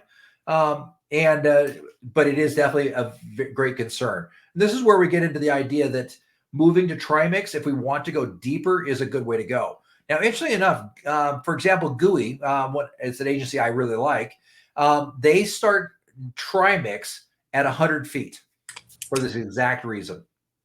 So they can reduce the work of breeding and make diving safer. So Tech 1 and GUI is 100 feet. I've heard you mention this before. Do you see most agencies raising the limit to 100 feet for anything without trimix? In my diving career, I've seen them shallow up technical diving. So, for example, this course with extended range used to be 175 feet on air. They've shallowed it up to 150. TDI did the same thing. Their extended range used to be 175 feet. They've shallowed it up to 150. So you're starting to see the agencies come in. Gas density is a newer concept that most of the agencies are just now starting to filter down into more into softer technical diving. Right. This is typically the range of gas density has been the left of the purview of technical extended range and hypoxic trimix, where we're starting to get in those deeper depths. And it's been especially big in when you start getting a technical rebreather, we're using a trimix rebreather. So that's where it's been the biggest. But we're starting to see this information filter its way down to easier dives and lower dives. So as we continue down this mix, I'll just give you my slide. The use of nitrox 32, for example, which is 32% nitrox oxygen, 68% nitrox, at 110 feet exceeds recommended gas density of 5.66 and more than 6.54 grams per liter at 132 feet. So technical divers using trimix 1835 at 18% oxygen, 32% helium to balance the nitrogen will overshoot recommendations, reaching 6.93 grams per liter at 200 feet seawater. So you can see really quickly that when you start adding oxygen, you start shallowing up quite a bit. And while you do increase your safety margin based upon the reduction of nitrogen, you definitely start adding in a different problem of depth. So the idea with nitrox was always that I could dive longer at depth, but the problem is most agencies in their basic courses aren't taking into account the gas density that we're dealing with. Yeah. So the reality is that gas density is another in a series of dynamic risk factors that divers of all levels got to take into account and contend with. Treating gas density like DCS by acknowledging and mitigating the hazards via personal fitness, decreased work at depth, and appropriate diving plans has worked in the past and will continue to work. What this research shows us is why we face the issue we do at depth, a possible understanding of the corollary hazards like DCS and IPE, immersion pulmonary edema, and how they might be able to use that data to keep ourselves safer. So we go back to the idea that overall, we've got to make sure we're taking that into account in a real and meaningful way for divers so that we're starting to get to help them understand. Now, I feel like we've got a pretty good understanding of what a deco stop is and what that actually looks like. So let's see. I'm going to jump ahead just a little bit. All right. So let's go ahead and get into some of the key factors of understanding what we're getting ready to do tomorrow. Let's see. The first one is that I want you guys to understand is how do we figure out how much gas is actually in our cylinder? It's a pretty important thing to understand. Wouldn't you say, guys? Yep. So there's a simple way to do this. I'm going to move you guys over there. The first one is to understand Let's see, move you guys up here. I have for people who have not been. Let's see. To my home, I have 4 screens, so I apologize. Let's see. Stop share, present. Let's see. Share screen. Share entire screen. Here we go. So the first thing to understand is how much is in our tank? What do we actually have in our tank? I'm going to zoom in on this just a bit so it makes it a little easier to see, and I will expand this out. So the first thing to kind of take a look at is this is the liter, this is the cubic foot size. So for example, if we scroll down and we find a Catalina 80 cubic foot cylinder has 77.4 cubic feet of actual size. It's an 11.1 liter tank. So the first thing I want you guys to get through your minds is using the actual liquid liter size of a tank is always going to be a lot more accurate than anything else you can work with. It's going to be the most accurate and the easiest math you're ever going to do. So for example, a Catalina S80 is 11.1 liters. A Catalina C80 is 10.24 liters. So as you can see really quickly, they don't always match up with what the actual stamp on the outside of the tank is. For tomorrow, for example, I'm going to be using a HP by Faber 100 cubic foot tank. It's 12.9 liters. Now, if you guys would like the spreadsheet, I'm happy to send it to you. This is my own personal spreadsheet, and it's got a lot of cool stuff in it as well. Absolutely. I will happily send it to all you guys. So the first thing we need to figure out is I've got an 11.1 liter tank, and I'm going to make that black so it's a little easier to say. And there we go. So that's how many liters are in my tank. The next thing I need to understand is how much bar I have in my tank, because we're going to stop using PSI. We're going to start using bar. And the conversion for bar from PSI is to multiply by 0.06894. Whoop. 6894. There. My conversion to bar. So if it were me, I would tattoo this on my forehead, on the back of my wrist, wherever I needed to tattoo that number never changes. 0.06894. So if I have a tank that is 3,000 PSI,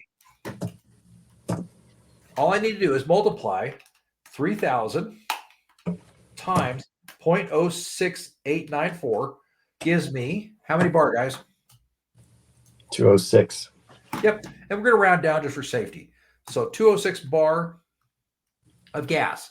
Now, if I want to know how many liters of gas in my tank, all I need to do is multiply 206 times 11.1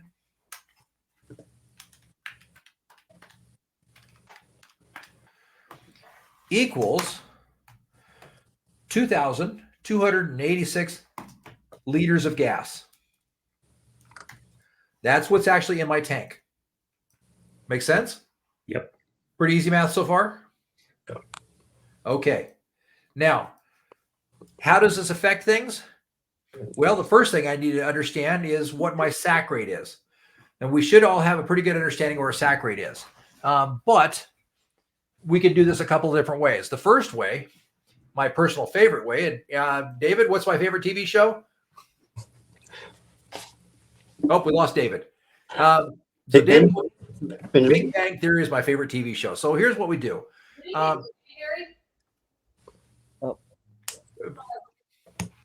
Someone's getting yelled at. Yep. Sorry. I was going to let you know that David texted me and said that he was feeling sick and he had to bail out. And then I got fiance yelling, "Did he just say the Big Bang Theory?"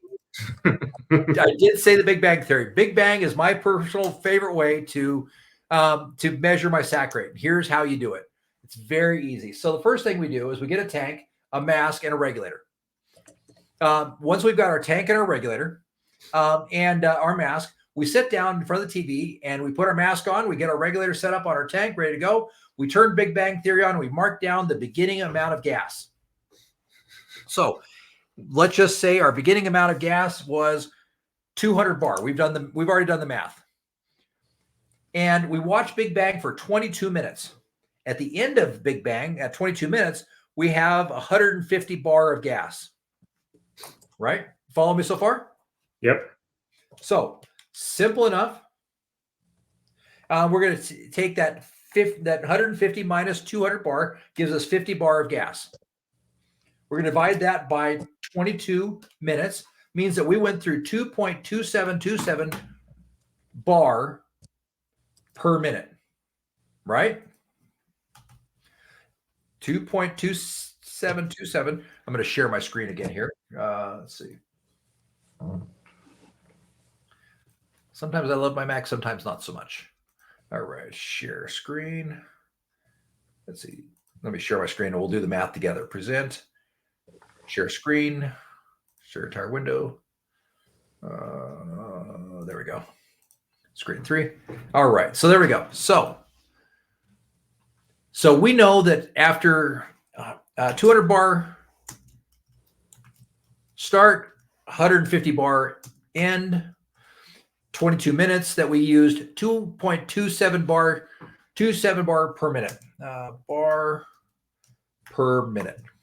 Now, all we need to do is multiply that 2.2727 times 11.1 liters, because that's how many, that's my tank size, times 11.1 liters equals 25.23 liters per minute.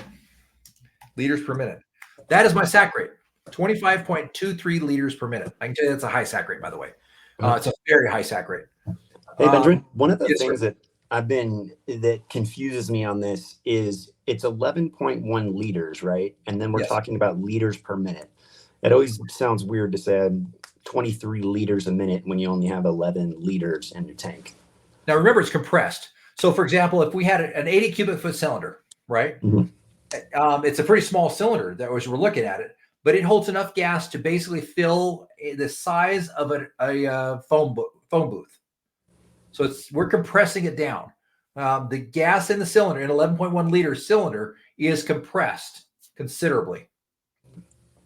So while it holds It's not a 11.1, If you scroll up there, Ben, you had the total liters in that yes. with the compression. Yeah, with the compression factor, 2,000. 206. So it's basically 206 bar, which is atmospheres. So bar is like atmosphere. So it's this tank is compressed 206 times. So we've compressed down that tank 206 times the 11.1 liters of non-compressed 1 atmospheric pressure. So the tank is 11.1 liters at 1 atmosphere. Got it. Okay, that makes sense. Perfect. No worries. So we're actually breathing out 25.23 liters per minute. Now, here's where it's the great thing is once you have this number doesn't change. I encourage you to do it 3 times. So watch 3 episodes of Big Bang. I'm on season 5 right now, so you can catch up with me if you'd like. But as you work through this, do it 3 times an average. The cool thing is your lung size capacity is not going to change. You're unless you do a lot of exercise and you're really fat like me and you become really skinny like Mike. Then it changes, absolutely. But for right now, it's not going to change. So here's how we figure out our sac rate. If I'm going to do a 66-foot dive, that 66 feet seawater, we're using seawater. That is how many atmospheres? 3. 3 ATA is exactly right. Ding, ding, ding.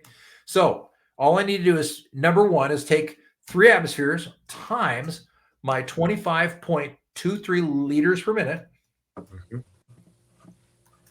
And that is going to be my new sac rate at atmosphere times 3. Means I'm going to be going through 75.69 liters per minute at depth. Make sense? Yep. Yeah. So that's my sac rate at 66 feet. There's one more piece of this puzzle that we have to add to this puzzle. Sam, which would I go through more air? Running the track really fast at Idaho Falls High School or pushing a cart through Walmart? Running the track. Absolutely. Why? because you are overexerting yourself through exercise. So Faster rate. we might say effort, right? Now, we've all done some dives here. Are all dives created equal when it comes to effort? The amount of work we have to put into them? No. No? Diving with Ben is about a 3. The funny thing is that was a 1.2 for me. So my stack rate on that dive was 8 liters per minute. So Well, I have a very, but I've got a very low sack rate. So we need to put into their effort. So here's how we figure that out. 1.25, and this is a subjective thing that you'll need to figure out for yourself. 1.25 is a light effort dive. Warm water, easy drift dive, not much effort. Low effort. A high effort dive would be a current, cold water, and a dry suit. And that may be as high as 3 to 4 times. So let's just say that we were doing a medium effort or a low effort dive that was not quite super easy. It was a 1.5 effort dive. So what I'd simply do is take that 75.69, multiply it by 1.5, and with effort, my sack rate at 66 feet is going to be 113.52 liters per minute. Now, here's where it gets super easy. So we just need to scroll back up to the beginning, and we know that we have 2,286 liters in our tank. We're doing this dive at 66 feet, so 2,286 liters in the tank divided by 113, let's say 114 liters per minute use is what?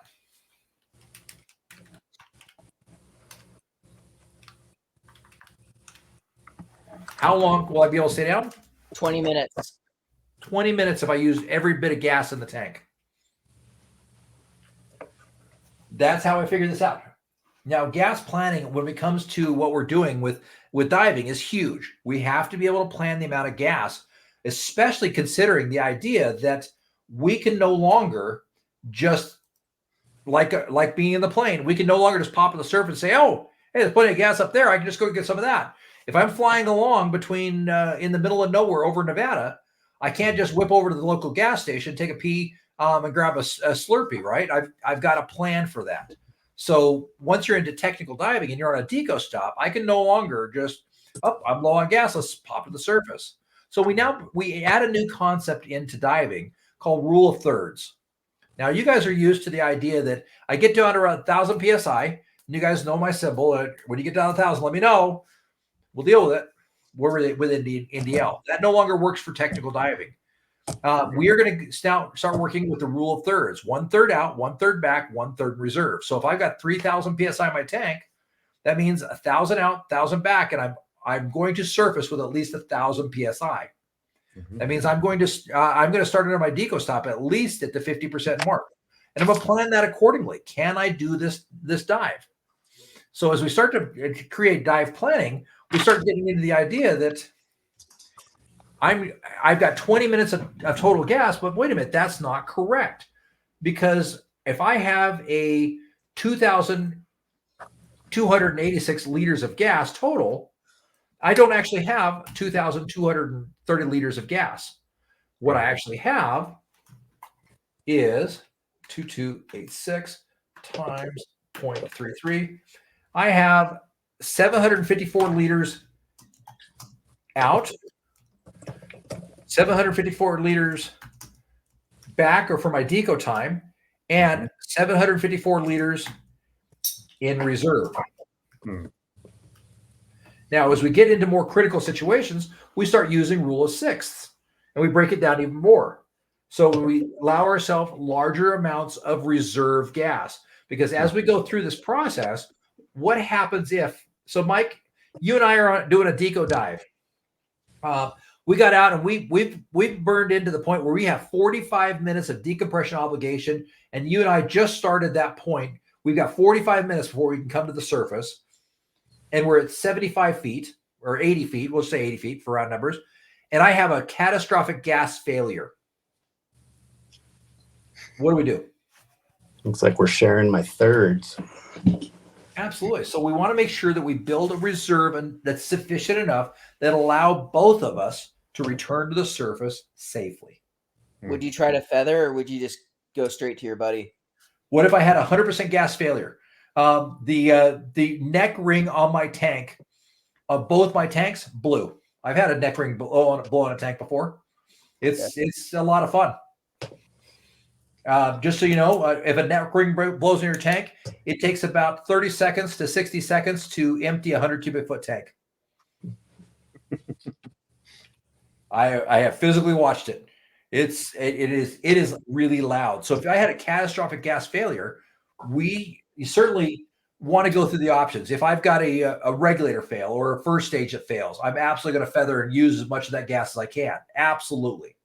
Absolutely.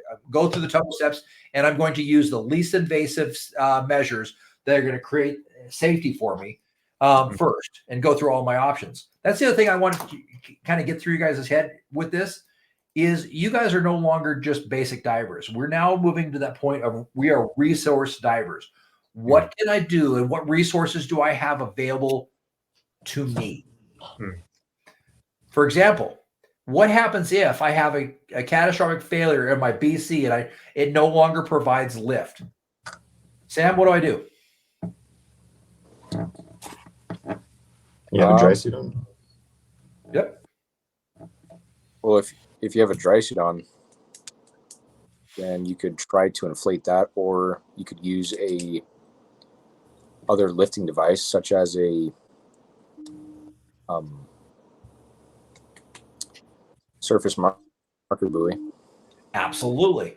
Good. I'm glad you came up with that. So surface marker buoy, absolutely. It's probably 3 cubic feet of air. That's a lot of lift right there. Absolutely. Now, one of the things that I do in technical diving, in one of my pockets on my left-hand side, I carry a 250-pound lift bag. So what happens if I have a diver that's in a wetsuit and has a catastrophic gas failure and passes out? I've got 250 pounds of lift that I can get their butt to the surface with and keep them there. What happens if I had a catastrophic failure of my BC and I'm in a wetsuit, or if I had a catastrophic failure of gas and I can't fill my dry suit and I can't fill my BC? I've got a secondary inflation device of that. But you can absolutely use an SMB as well. So I carry 2 SMBs and a 250-pound lift bag as a safety precaution. I'm getting back to the surface, and I've got enough lift that I'm taking a couple divers with me.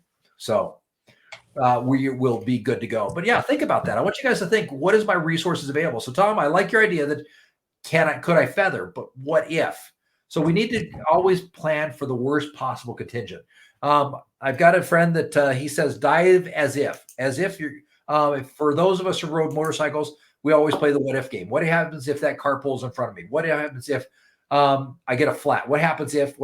So you got to dive as if and be prepared. And the easiest way to dive as if is to have the contingencies pre-planned and some muscle memory built into them. So some of the fun things we're going to do tomorrow, guys, is we're going to start building up some muscle memory on some fun things to do. For example, I will pull up I've got a cheat sheet here.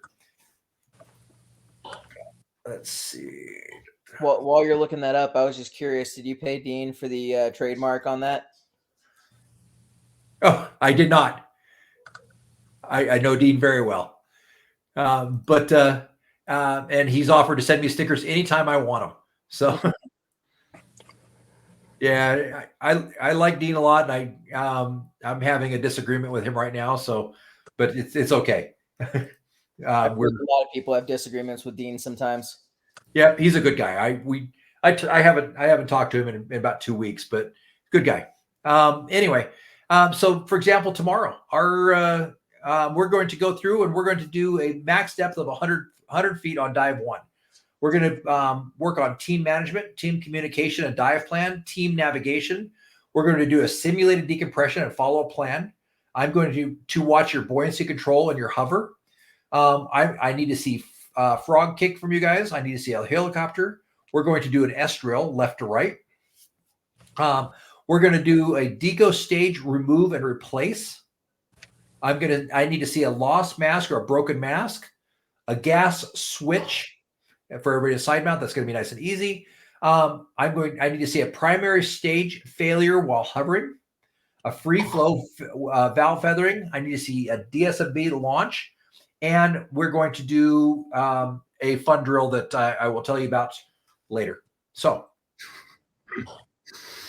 that's just dive one. So we're going to practice all these skills. The easiest way to work through and make sure we dive and prepare for things is to practice them. That's what my job is tomorrow, is to run you guys through drills. And I guess this is probably a really good time.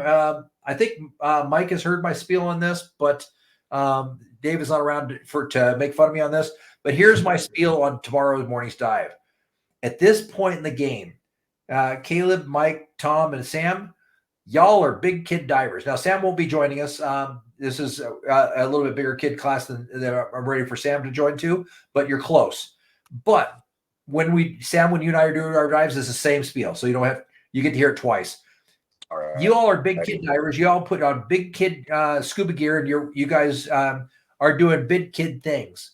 My job is no longer to be your open water instructor, to hold your hand as we walk daintily through the patches and flowers, and point out which flowers to sniff.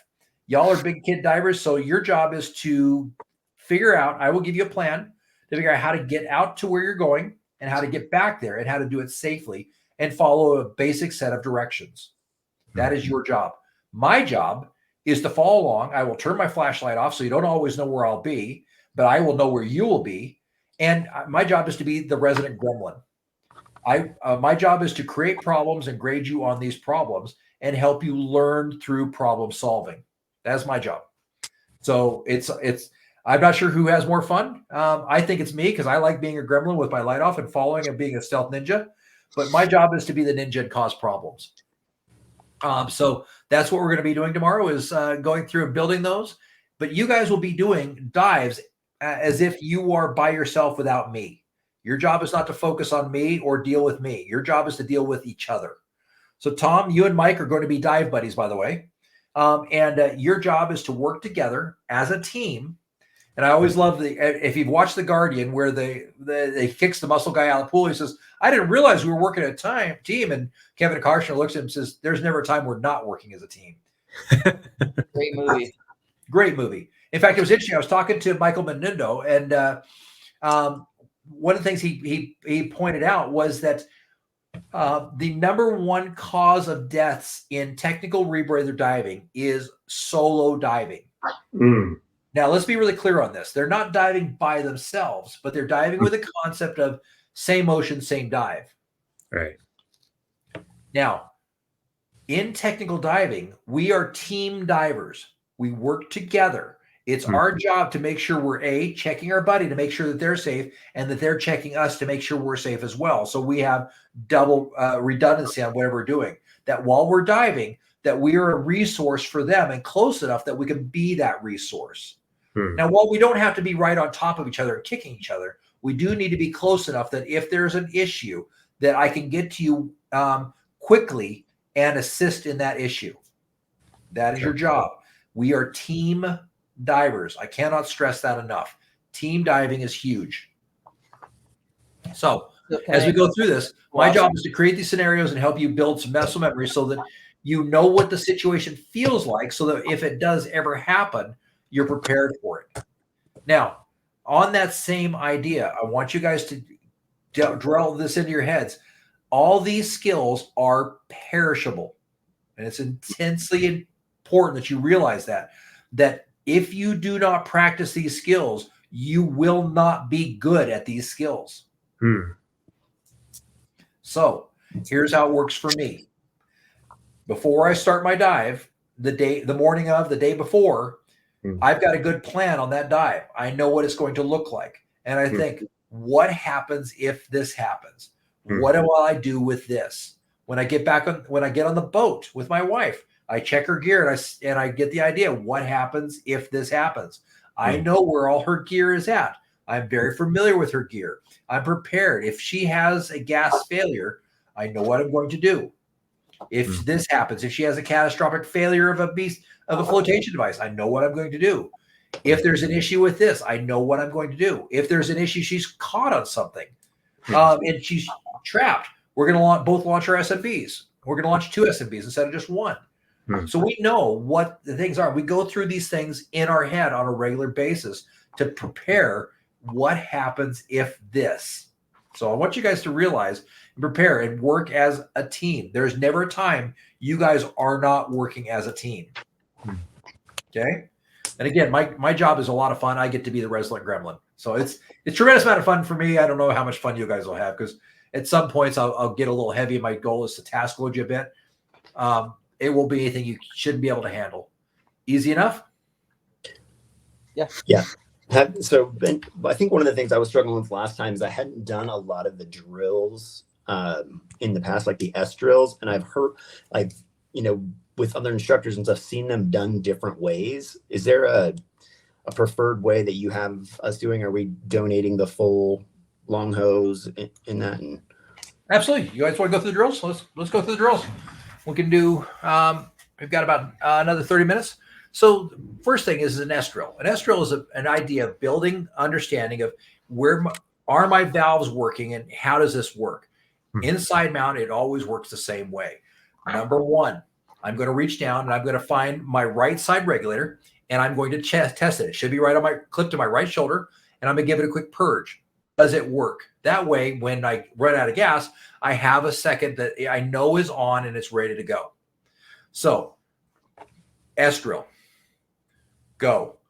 Reach over. Purge and check. I feel it. It's good. I should be able to feel it right on my chin because I'm in position. I'm going to reach over to my left tank. I'm going to turn that tank all the way off. At some point, about 3 breaths, I'm going to run out of gas.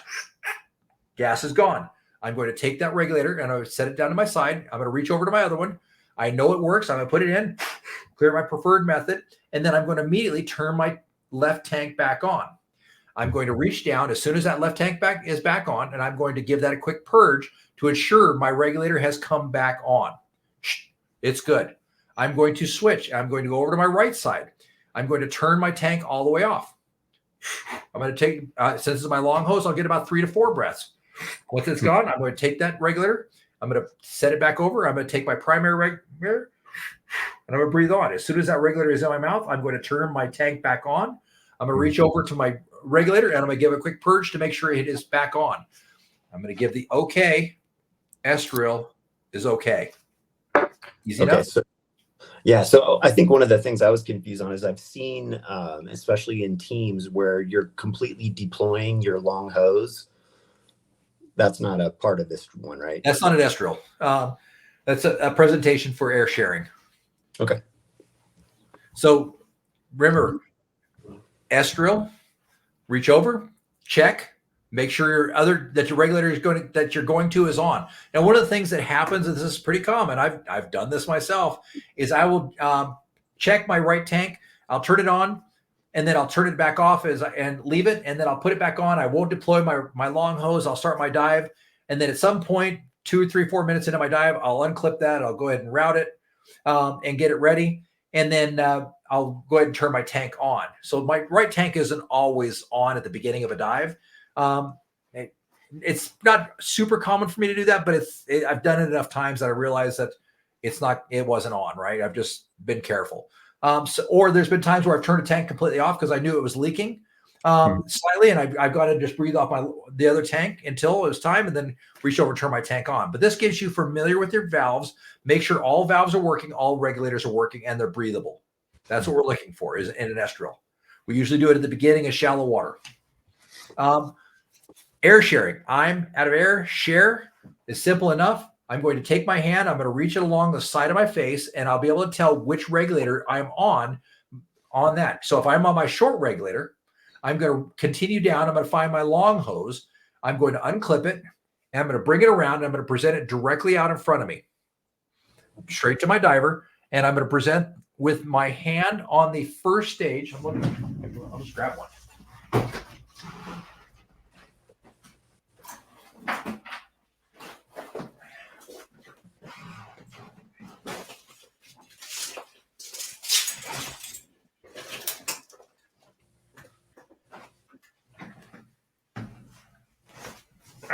Here's my long hose. So it's going to be over my shoulder. It's going to be clipped. I'm going to unclip it. I'm going to take it. I'm going to grab the hose at the point where it meets the second stage, and I'll present it directly to the diver in front of me and make sure I put the regulator straight into their face. If I am on my long hose, I'm going to take a breath, take it out of my mouth, take my short hose and put it in my mouth, and then I'm going to do the same thing. I'm going to go ahead and present out to the other diver. I am not going to present my short hose to the diver. Easiest way to do this is if I'm breathing long, I come down, I'm going to be able to tell pretty quickly which hose I'm on. If there's a bungee around my face, I'm probably on my short hose. If there's not a bungee around my face, I'm on my long hose. Present out. That's my out of gas. That's estriol and out of gas. I hadn't talked about those two, the out of gas yet, but there you go. Is the out of gas signal, is it the same out of gas signal? Or yep. Your out of gas, got it. share. Okay. The next thing next one is going to be a breathing free flow. And so your free flow. You're going to find the regulator that you're on. This means you've had an issue. And you need to figure out, if I'm on my short hose, I need to go to left. If I'm on my long hose, I need to go to my right. But you're on a free flow. So you need to first figure out which tank you're on. Okay. Once you've figured out which tank you're on, you usually just bring your hand down your side of your face and you'll figure out which you're on. If I'm on my left, I'm going to reach down. I'm going to find that tank. I'm going to turn it completely off. I'm going to breathe that till it's 0. I'm going to give it a quick on, and it doesn't take much. Literally a quick half turn and turn back. That's all it needs to be for a feather. It doesn't take a lot for a feather drill. I'm going to feather it forward, feather it back. At 3,000 PSI, it'll fill that 30-inch hose very, very quickly. All you're doing is charging that up and breathing. And you get about 2.5 breaths on it. And then I would charge it, turn it back. And you're going to feather it for a total of 4 times to show me that you can feather it. So again, that's regulator, free flow, you. I thought that when you're feathering it is a boom drill. Is that something else? That's the same thing. Okay. So you would either do that or like that? I'm going to start off with regulator, free flow, to give you the idea that you can slowly find, okay, which regulator am I on? Off. Now, boom drill is the same idea, but I'm going to point to you and say, you, boom. And I'm sorry, that side, boom, or that side, boom. Gotcha. Or I just may go, boom, and you've got to figure it out. And so what you'll have to do, if I give you an overall boom drill, you're going to have to go through an S drill to figure out which tank is causing problems. Because if you just hear a boom, and where a boom drill really is more apt is for twin sets. That's really where a boom drill really kind of shines. Because if I give you a boom drill, you can't see. And if you have a free flow or an issue on a twin set, I promise you won't be able to tell if it's left or right. You'll just hear a sudden sound behind you. When I had a tank ring go off, it was on my left side, but I had no idea. It was so freaking loud. I had no idea. Yeah, that is a thumbs down. Yeah. So what I had to do is I had to reach back, isolate, and then I had to figure out which tank to turn off. And now it was a neck ring, so it didn't really matter. All I could do was isolate. And I was able to still breathe off of the regulator that I was breathing on, but I had no idea which side was going off. Because I reached back and I turned the tank off one, nothing was happening. Turned it back on, went back to the other side, turned that tank off, went to the other regulator, I still got gas. So what I ended up doing is was able to pull up my SPG on one side and look at my gas, and I could watch my SPG just started going shh. It went down really fast. But in that first 60 seconds, I wasn't able to tell which tank was having the issue. All I could do was isolate and then try and go through the 2 different valves. But on side mount, if you have a boom drill, you're going to be able to look down. Oh, left. Oh yeah, look at there. Shit ton of bubbles. Oh yeah, no, it's right. Crap ton of bubbles. So you'll be able to look down. That's one of the beauties of side mount is your tanks are right here. So you're able to, oh yeah, it's just right here. All right, cool. So a boom drill isn't as effective in side mount as it is in twin set, but we'll absolutely have a boom drill. But what I'll do is that I will point to that side or that side, and I'll say, boom. And So that's what it basically was. it prompts Boom us to switch, turn off that tank and then switch. Yep. What I want you to do is turn off that tank and start feathering it. At that point, you're always going to breathe off the problem tank first, because that's the one that's going to run out first, and you have the least amount of control. Once you have a boom drill or you have a catastrophic failure of a gas where you're starting to feather, that is the time we're done with the dive. We're going to end, and we're going to do what I call thumb the dive. We're going to, this for me means we're ending the dive. We're done. Dive is ended, right? Come up a little bit, go down, go to the next level. Everybody know what this is, by the way? Deco. Tom, had you seen this one before? No, I have not. Okay, so this is deco. Where are you at in deco? And you can give me 1 minute, 2 minute, 3 minute. And that's what I'm asking you. What's your deco? This is your safety stop. This is deco, and they are different. So if we're in a deco, how do you signal that you finished your deco obligation? Okay. You sweep the computer. Now we should all be wearing 2 computers. So you're going to sweep each computer, and we end deco based upon the more conservative computer. Make sense? Yeah. So if I always wear 2 computers, and so we deco based upon the more conservative computer. Now we're going to be decoing based upon the dive plan, because your computers really probably won't be in deco, but so we're going to be using the dive plan to plan our deco.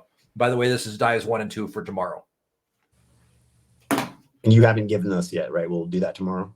I'll print it off, print them off tonight, and give them to you tomorrow morning to write on your slates. Okay. I can certainly email them to you tonight. I've got them on the deco plan, so easy enough. All right. So my slate didn't show up today, Ben. Okay. And, I checked over at Dive Addicts and they didn't have any in stock. So I've got an extra one you can use tomorrow. Yeah, one of us does. I've got a couple. Mike's got one, so okay, easy enough. I see you have plenty of duct tape. Do you still need us to bring duct tape? If you don't have duct tape, I've got extra duct tape as well. Okay. I think I've got a couple rolls in my truck too. So yeah, I was looking for some. I couldn't find it. No big deal. Walmart, Wally World. Yeah, that's where you get the cool pink and yellow duct tape. Nikki and I use pink and yellow, and then I found the white at Home Depot. Yeah, I just thought I had a roll, and I don't know where it went. It's okay. I think I've got three rolls. Okay. I'm usually pretty good to go on duct tape. So that's basically how we do that. And so one of the things I will do for you guys as a courtesy, I'm going to go ahead and close that out, is I'm going to give you guys my spreadsheet, and you're welcome to use it. It's stop share screen window. This is what I use for gas planning and gas density. Let's see. So simple enough. Dive 1 tomorrow. Let's see. Dive 1 XR. Dive 1 tomorrow is going to be 80 feet for, here, I've got it right now. Here we go. 80 feet for 15 minutes down. We're going to spend 10 minutes at 80 feet. We're going to come up to 30 feet. It's going to take us 10 minutes, and we're going to leave there at 35 minutes. We're going to, so here's the whole dive plan. So how we can plan this out is simple enough. We can say, okay, 80 feet, 0.83 is the barometric pressure, which gives us a theoretical depth of 94 feet, and it will also figure out our average depth. It's going to take us 15 minutes to get there. Our run time is going to be 15 minutes. We're using 21% oxygen. We're going to say that we're using an 11.1 liter tank, and it's 3,000 PSI. I would encourage you guys to use a 15 liter per minute sac rate to start with. We're going to be at 80 feet for 10 minutes. 1.25, 1.25, 12. Whoop. Good Lord, come on now. A hell of a sack right there. Yeah, there we go. All right, so we're going to be at 80 feet for 10 minutes. That puts us at 25 minutes. We're going to come up to 30 feet. it's going to take us 10 minutes to get there. Our runtime is 35 minutes. Let's see. We're going to be at 30 feet for 10 minutes, 45 minutes, and finally 20 feet for 6 minutes, which gives us a 51-minute total time. Now, we're actually 22.2. There we go. We're swinging twin sets, 2 tanks tomorrow. So we're going to start out with 3,000 PSI. We should end around 1,500 PSI, about 50% of our total gas. 1.25. There we go. There we go. So that's how I do my gas planning. It's pretty straightforward. Now, here's where it gets slick. We can come down here. We can look at this, and this is all our information. Doing a 94-foot dive. Average depth on this dive should be about 62 feet or 19.01 meters total. We're going to do a partial pressure, 21% of 0.809. No helium in this, nitrogen 79%. Our equivalent narcotic depth is going to be 28.5 meters or 94 feet. We're using a 22 PSI, 22 liter tank because we're using 3,000 PSI. 206 bar is what we're putting in, starting off with, which gives us 4,591 liters. Our 2/3 liter gas is going to be 3,000 of 3,000 liters. Here's our sac rate per minute. Required liters for this dive. There we go. Bar remaining. So that's how I do my basic dive planning. So we're getting into a little bit of danger on the narcotic depth. We're definitely hitting into narcotic ranges, but we're not in. This will turn red when it's into dangerous narcotic range. Now, how many atmospheres are we at? Divided by 34. 94 divided by 34. There we go. Plus 1. So we're at 3.76 atmospheres. So we go over to gas density, and we can put in 21. Planned ATA is going to be 3.76. So our gas density is well within range. Is that a new one? The gas density? Yes. I gave you the spreadsheet before, didn't I? Yeah, I didn't have gas density in it though. Yep, I finally added that. I've been wanting to add that in for a while. So I got it. I finally got it built out where it works on this. Now that I've got it working on this, I will be adding it to the main sheet. Cool. But for right now, I wanted to go through it and make sure my math worked in a separate sheet first before I started really screwing with this page, which, as you can see, there's a fair amount of math built into this. So right now, dive 1, we're at 4.84 liters. Can we do the dive? Yes. Do we have the gas density to the dive? Absolutely. So I also took the courtesy of putting, these are standard trimix mixes that you'll see. And this is how you build that trimix as well. So if I started with 32% nitrox, this is what I could build out of 32% nitrox.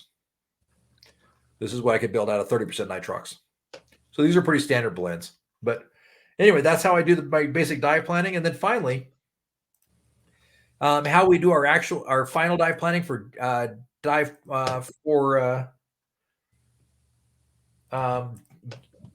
decompression, share screen, is I use something called subsurface. It's free. I like subsurface and I like things that are free. So simple enough. For tomorrow's dive, we are doing 80 feet. And it's, let's see, and simply come over here. We're going to come over to 80 feet. It's going to take us 15 minutes to get down. 80 feet. We're going to stay there for 10 minutes. We're going to come up. Come on. Come up to 30 feet. It's going to take us 10 minutes to get there. At 30 feet, we're going to stay there for 10 minutes. There we go. We're going to come up to 20 feet, and it's going to take us 1 minute to come up from 20 feet. And at 20 feet, we're going to stay there for 5 minutes. There's our actual plan. Now, the nice thing is we can see in this plan that it's not building up any actual decompression. Now, you can, as you're building up in subsurface, we want to make sure we're setting our correct Bowman. I use 5085. We also want to make sure we're setting a correct decompression blend as well. Was 5085 what you wanted us to use for the deco course? I thought it was like 70-30 or something, or 30-70. 30-70.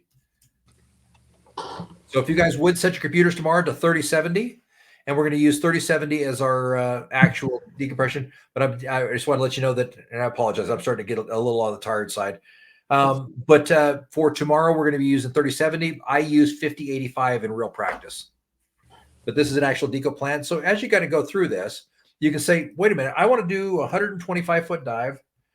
And I want to, so I need to put in my descent, put in my bottom time. So if I want to do a 125-foot dive, and it took me 15 minutes to get to 125 feet, and I was going to stay down there for 30 minutes, it'll build the whole plan out for you. So as an air dive, this would be a 313-minute dive.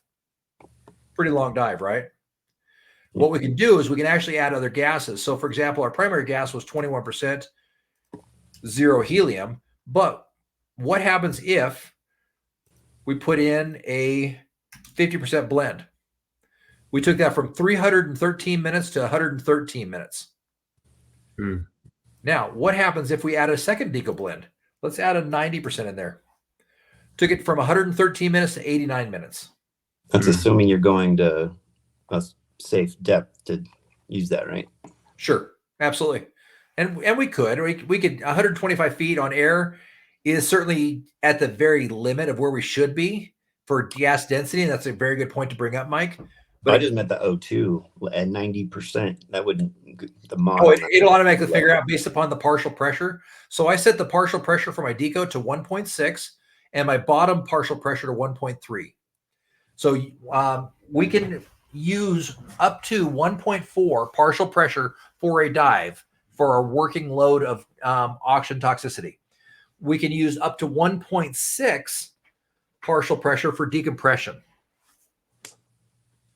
So I've set my partial pressure, and you can change that. If you want to be a little safer, I can say, okay, wait a minute, I want to use 1.4 as my deco partial pressure of oxygen. So 1.4, 1.6 are the two numbers we use. I use one. Everybody I know uses 1.6, but it takes us down to 89 minutes. So it's kind of fun to play with this. 21. It says deco switch at 30 on the 90%, but that would be toxic at that point, right? Not 90%. No, 90% you'll be fine. It'll be it'll be less than 1.6. But let's just kind of go back and look at it. If we just used a 21% blend for this entire dive for 30 minutes at 125, 297-minute dive. So let's go back and add it in. 297 minutes. Let's take this to 50%. It's asking us, it's at 50%, where it's letting us switch at 60 feet. But like I said, if we want to use less, we could certainly change that. And if we changed it to 1.2 bar for our deco, it changes that to 50 feet instead of 60. There we go, 1.6. And then if we go to and we're going to do a lot more of this tomorrow night, by the way. We're going to do a lot more of this. I'm going through this fairly quickly. If we added a 90% blend, it's asking us at 30 feet to change to 90%. If we did that as 100%, you can see it's going to have some bigger issues with us. Yeah. Right. So typically, very rarely do you see them actually use a true 100%. Usually they'll use 98, 95% is more typical. But the mod on that is still like 20 feet, right? But it's saying deco switch at 30. Well, 90%, you're at a much lower, you've got a little bit extra time. So your switch is going to be at 30 feet for 90%. But the bottom mod there, the third to last column, that's the up on, sorry, where you had 90% and then go 2 columns over, where you put in 90%. So it's saying bottom mod of 20 feet. But a deco switch at 30. Yes, but I see where the issue is coming. So our it's just a software glitch on this particular software. Your bottom mod on this, you can switch it at 30% at 30 feet according per this. So let's do the math on it. 30 feet for a 1.6 at 5,000 feet. Yeah. Did you enter altitude? Oh, you did enter altitude. I did 5,000 feet. So I've got 1.77 atmospheres. Plus 1 atmosphere, 2.77.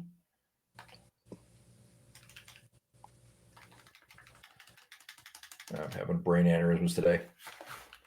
0.9. Let's do this. I'm going to do this one tomorrow. But yeah, you can make your switch at 30 feet for 90%. If you go higher than that, you're definitely having some issues. So yeah, at 1.6 it works. Yeah, 1.6 it does. But for some reason the mod on this is a little odd. But there it goes. It corrected itself. Look at there. Yeah, your mod is 31 feet at 1.6. So this is your bottom mod, and this is your deco mod.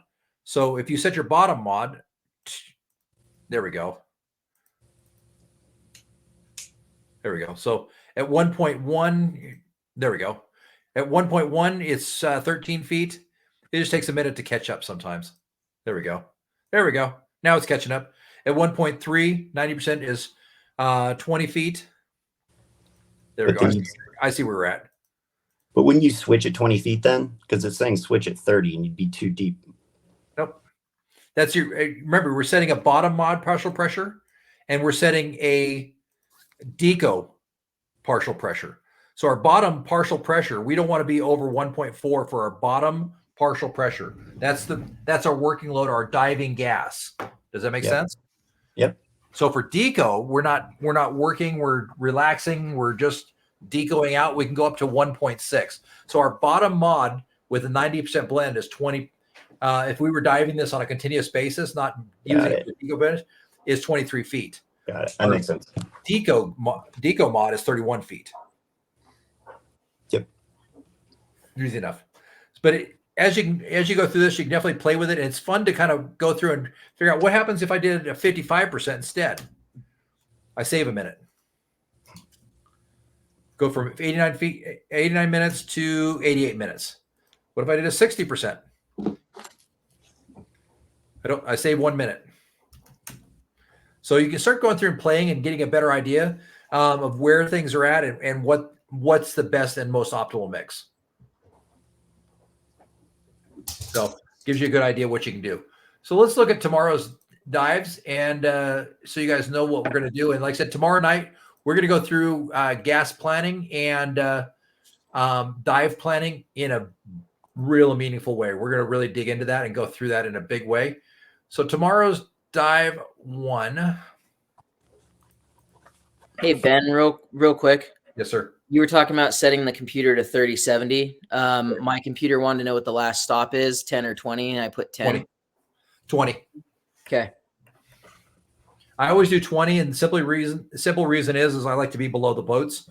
I'd rather be a little deeper and not get hit by a boat. Okay. All right. And so deco model on here is ZHL 16C plus GF. Correct. Okay. All right. So deco day 1. The partial pressure limits are going to be 1.1 for deco and partial pressure limits overall 1.1. Tomorrow, we're going to dive 1 and dive 2 are going to be exactly the same. And here's dive 1.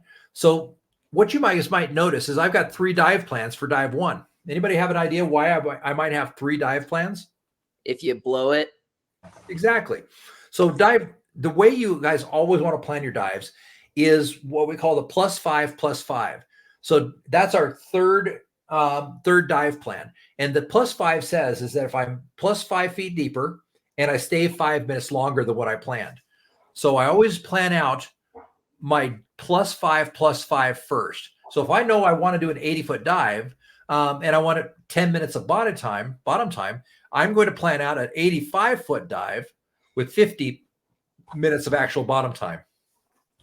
So that's my first plan that I'm planning out. If I plan out my contingency first based upon gas management as well as gas density and deco planning, then I know that I can do every other dive in conjunction with that. Now, I will promise you guys, if you remember that, you will save yourself a lot of time tomorrow when we start doing our hardcore dive planning. Now, again, dive 1 and dive 2 are going to be exactly the same. And you're going to find on Saturday, dive 1 and dive 2 are exactly the same as well. I like to redo the same dives and give you guys a little bit of muscle memory doing those dives so that you get comfortable doing it. So our 5+5 starts off with 85 feet. It's going to take us 15 minutes to get there. We're going to stay down for 15 minutes, which gives us a run time of 30 minutes. Now, Sam, help me understand, why would I want to focus on my run time? Just so you can keep track of the total amount of time you've been underwater. Absolutely. But the key thing with runtime is that's when I have to do something. As we start doing deep dives and technical diving, we're starting to add a lot of task load. And as we add a lot of task load, a lot of pressure, a lot of nitrogen narcosis, and a lot of other things, gas densities, we start getting into an issue that we need to be aware that our brains are not going to be functioning as well as we'd like. My brain doesn't function as well as I'd like on a regular. Fair enough. Mine either. So as we go through this process, we need to figure out how do we make this as simple as humanly possible. So the easiest thing to do is we focus on the first number and the last number. My goal is to get to 85 feet by 15 minutes. Once I'm at 85 feet, I get to stay there until my total run time is at 30 minutes. At 30 minutes, I'm going to do something. At 30 minutes, I'm going to go to 30 feet. It should take me 10 minutes to get there, and I'm going to arrive at the 30-foot mark at 40 minutes.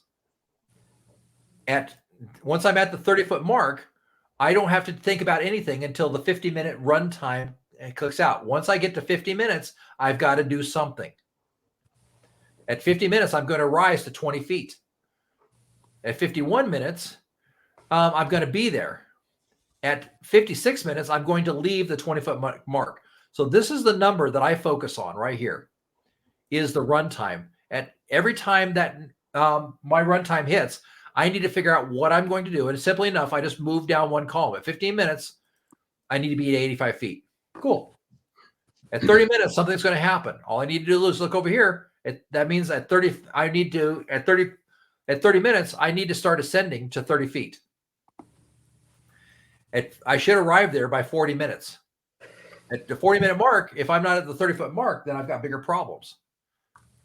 So those are the two numbers that you just need to focus on right there. Now, when I put together my dive plan for where I'm going to do a gas switch, I will put the gas that I'm going to the right of my gas. I also circle it. So it literally looks like that. So on my dive plan, I circle out if there's something that I need to be aware of. At 40 feet, I'm going to switch to nitrox 40. That's what's going to happen right there. So that's what I do, is I mark it out and I circle it. It makes my life easier. I don't have to think about it, about what's going on and what I need to do. I just need to look, is the time come up, or am I at the runtime point? The easier you can make this planning, the better your life is going to be. So once we figured out our +5+5, the rest becomes easy. All we need to do now is go over and take 5 feet off that and do a new dive plan. Use the same times. If we can do the 5+5, then we can definitely do the +5. And once we can do the +5, we know that we can do the actual dive. And so all we have to do is to go over and do the dive we're actually going to do is simply take 5 minutes off now. We've already taken the depth off. Now what happens? You guys, we all go out, we do our dive. We're planned to 80 feet, and you guys go to 85 feet. I've got my handy dandy slate. Tom, here's my, let's see. Let me kick over so you can What's see up? me. So here's my handy dandy slate, Tom. Yeah. We're all three diving, and you guys hit 85 feet. What do I do? Swap over to the slate that has 85 feet. There we go. What happens if I stay I look over and I'm like, oh crap, it's 20 minutes and I'm at 85 feet. Switch to the plan that has the extended time. Oh, I actually went too many over. There's that one. And then there we go. There's 5 plus 5.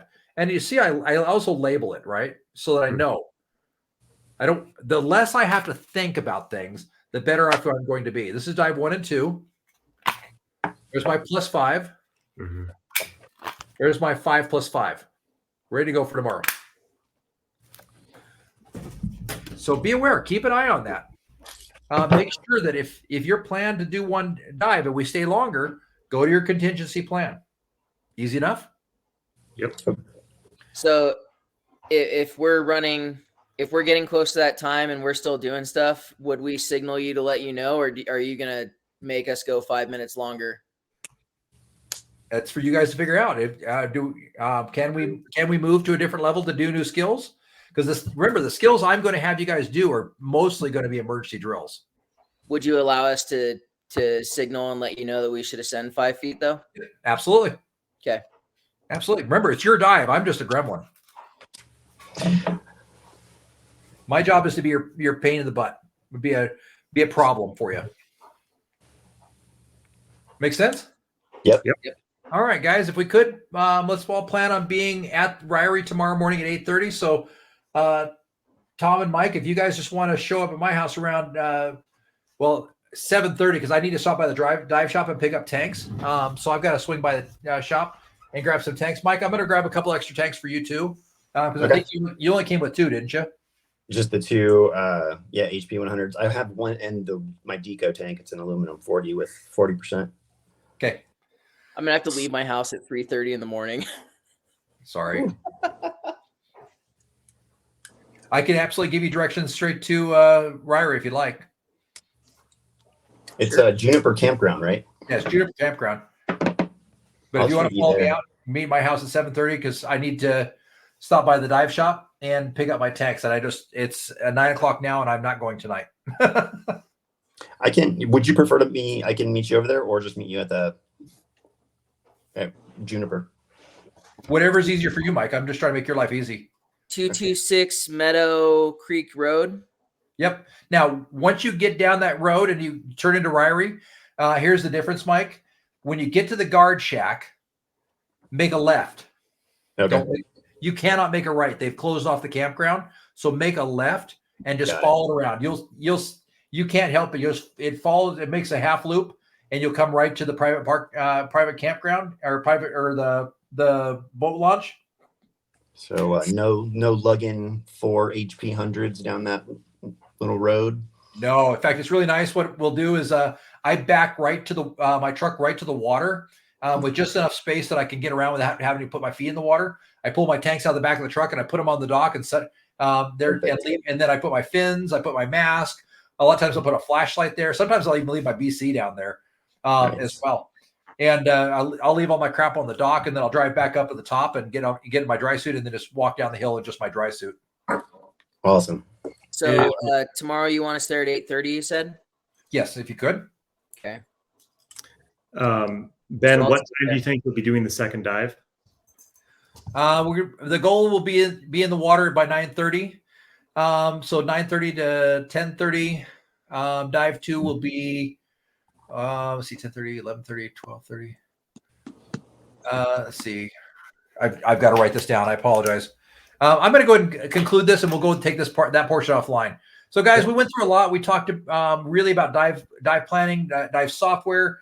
We also really got into the idea of bubble models and understanding what decompression sickness really is, where it comes from, how that occurs. The value to you is understanding how bubbles form in a solution and in your bodies is extremely important. If we understand how it forms and when it forms, we're able to prevent it from happening.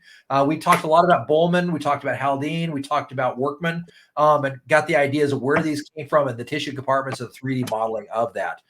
We also got into a little bit of gas planning as well. We talked about the physicality of an actual decompression stop, what that actually looks like, and what happens if we don't make that decompression stop as well. So we went through quite a lot of information. What questions do you guys have on the material? None tonight. Cool. Right on. All right. I'm going to end the recording.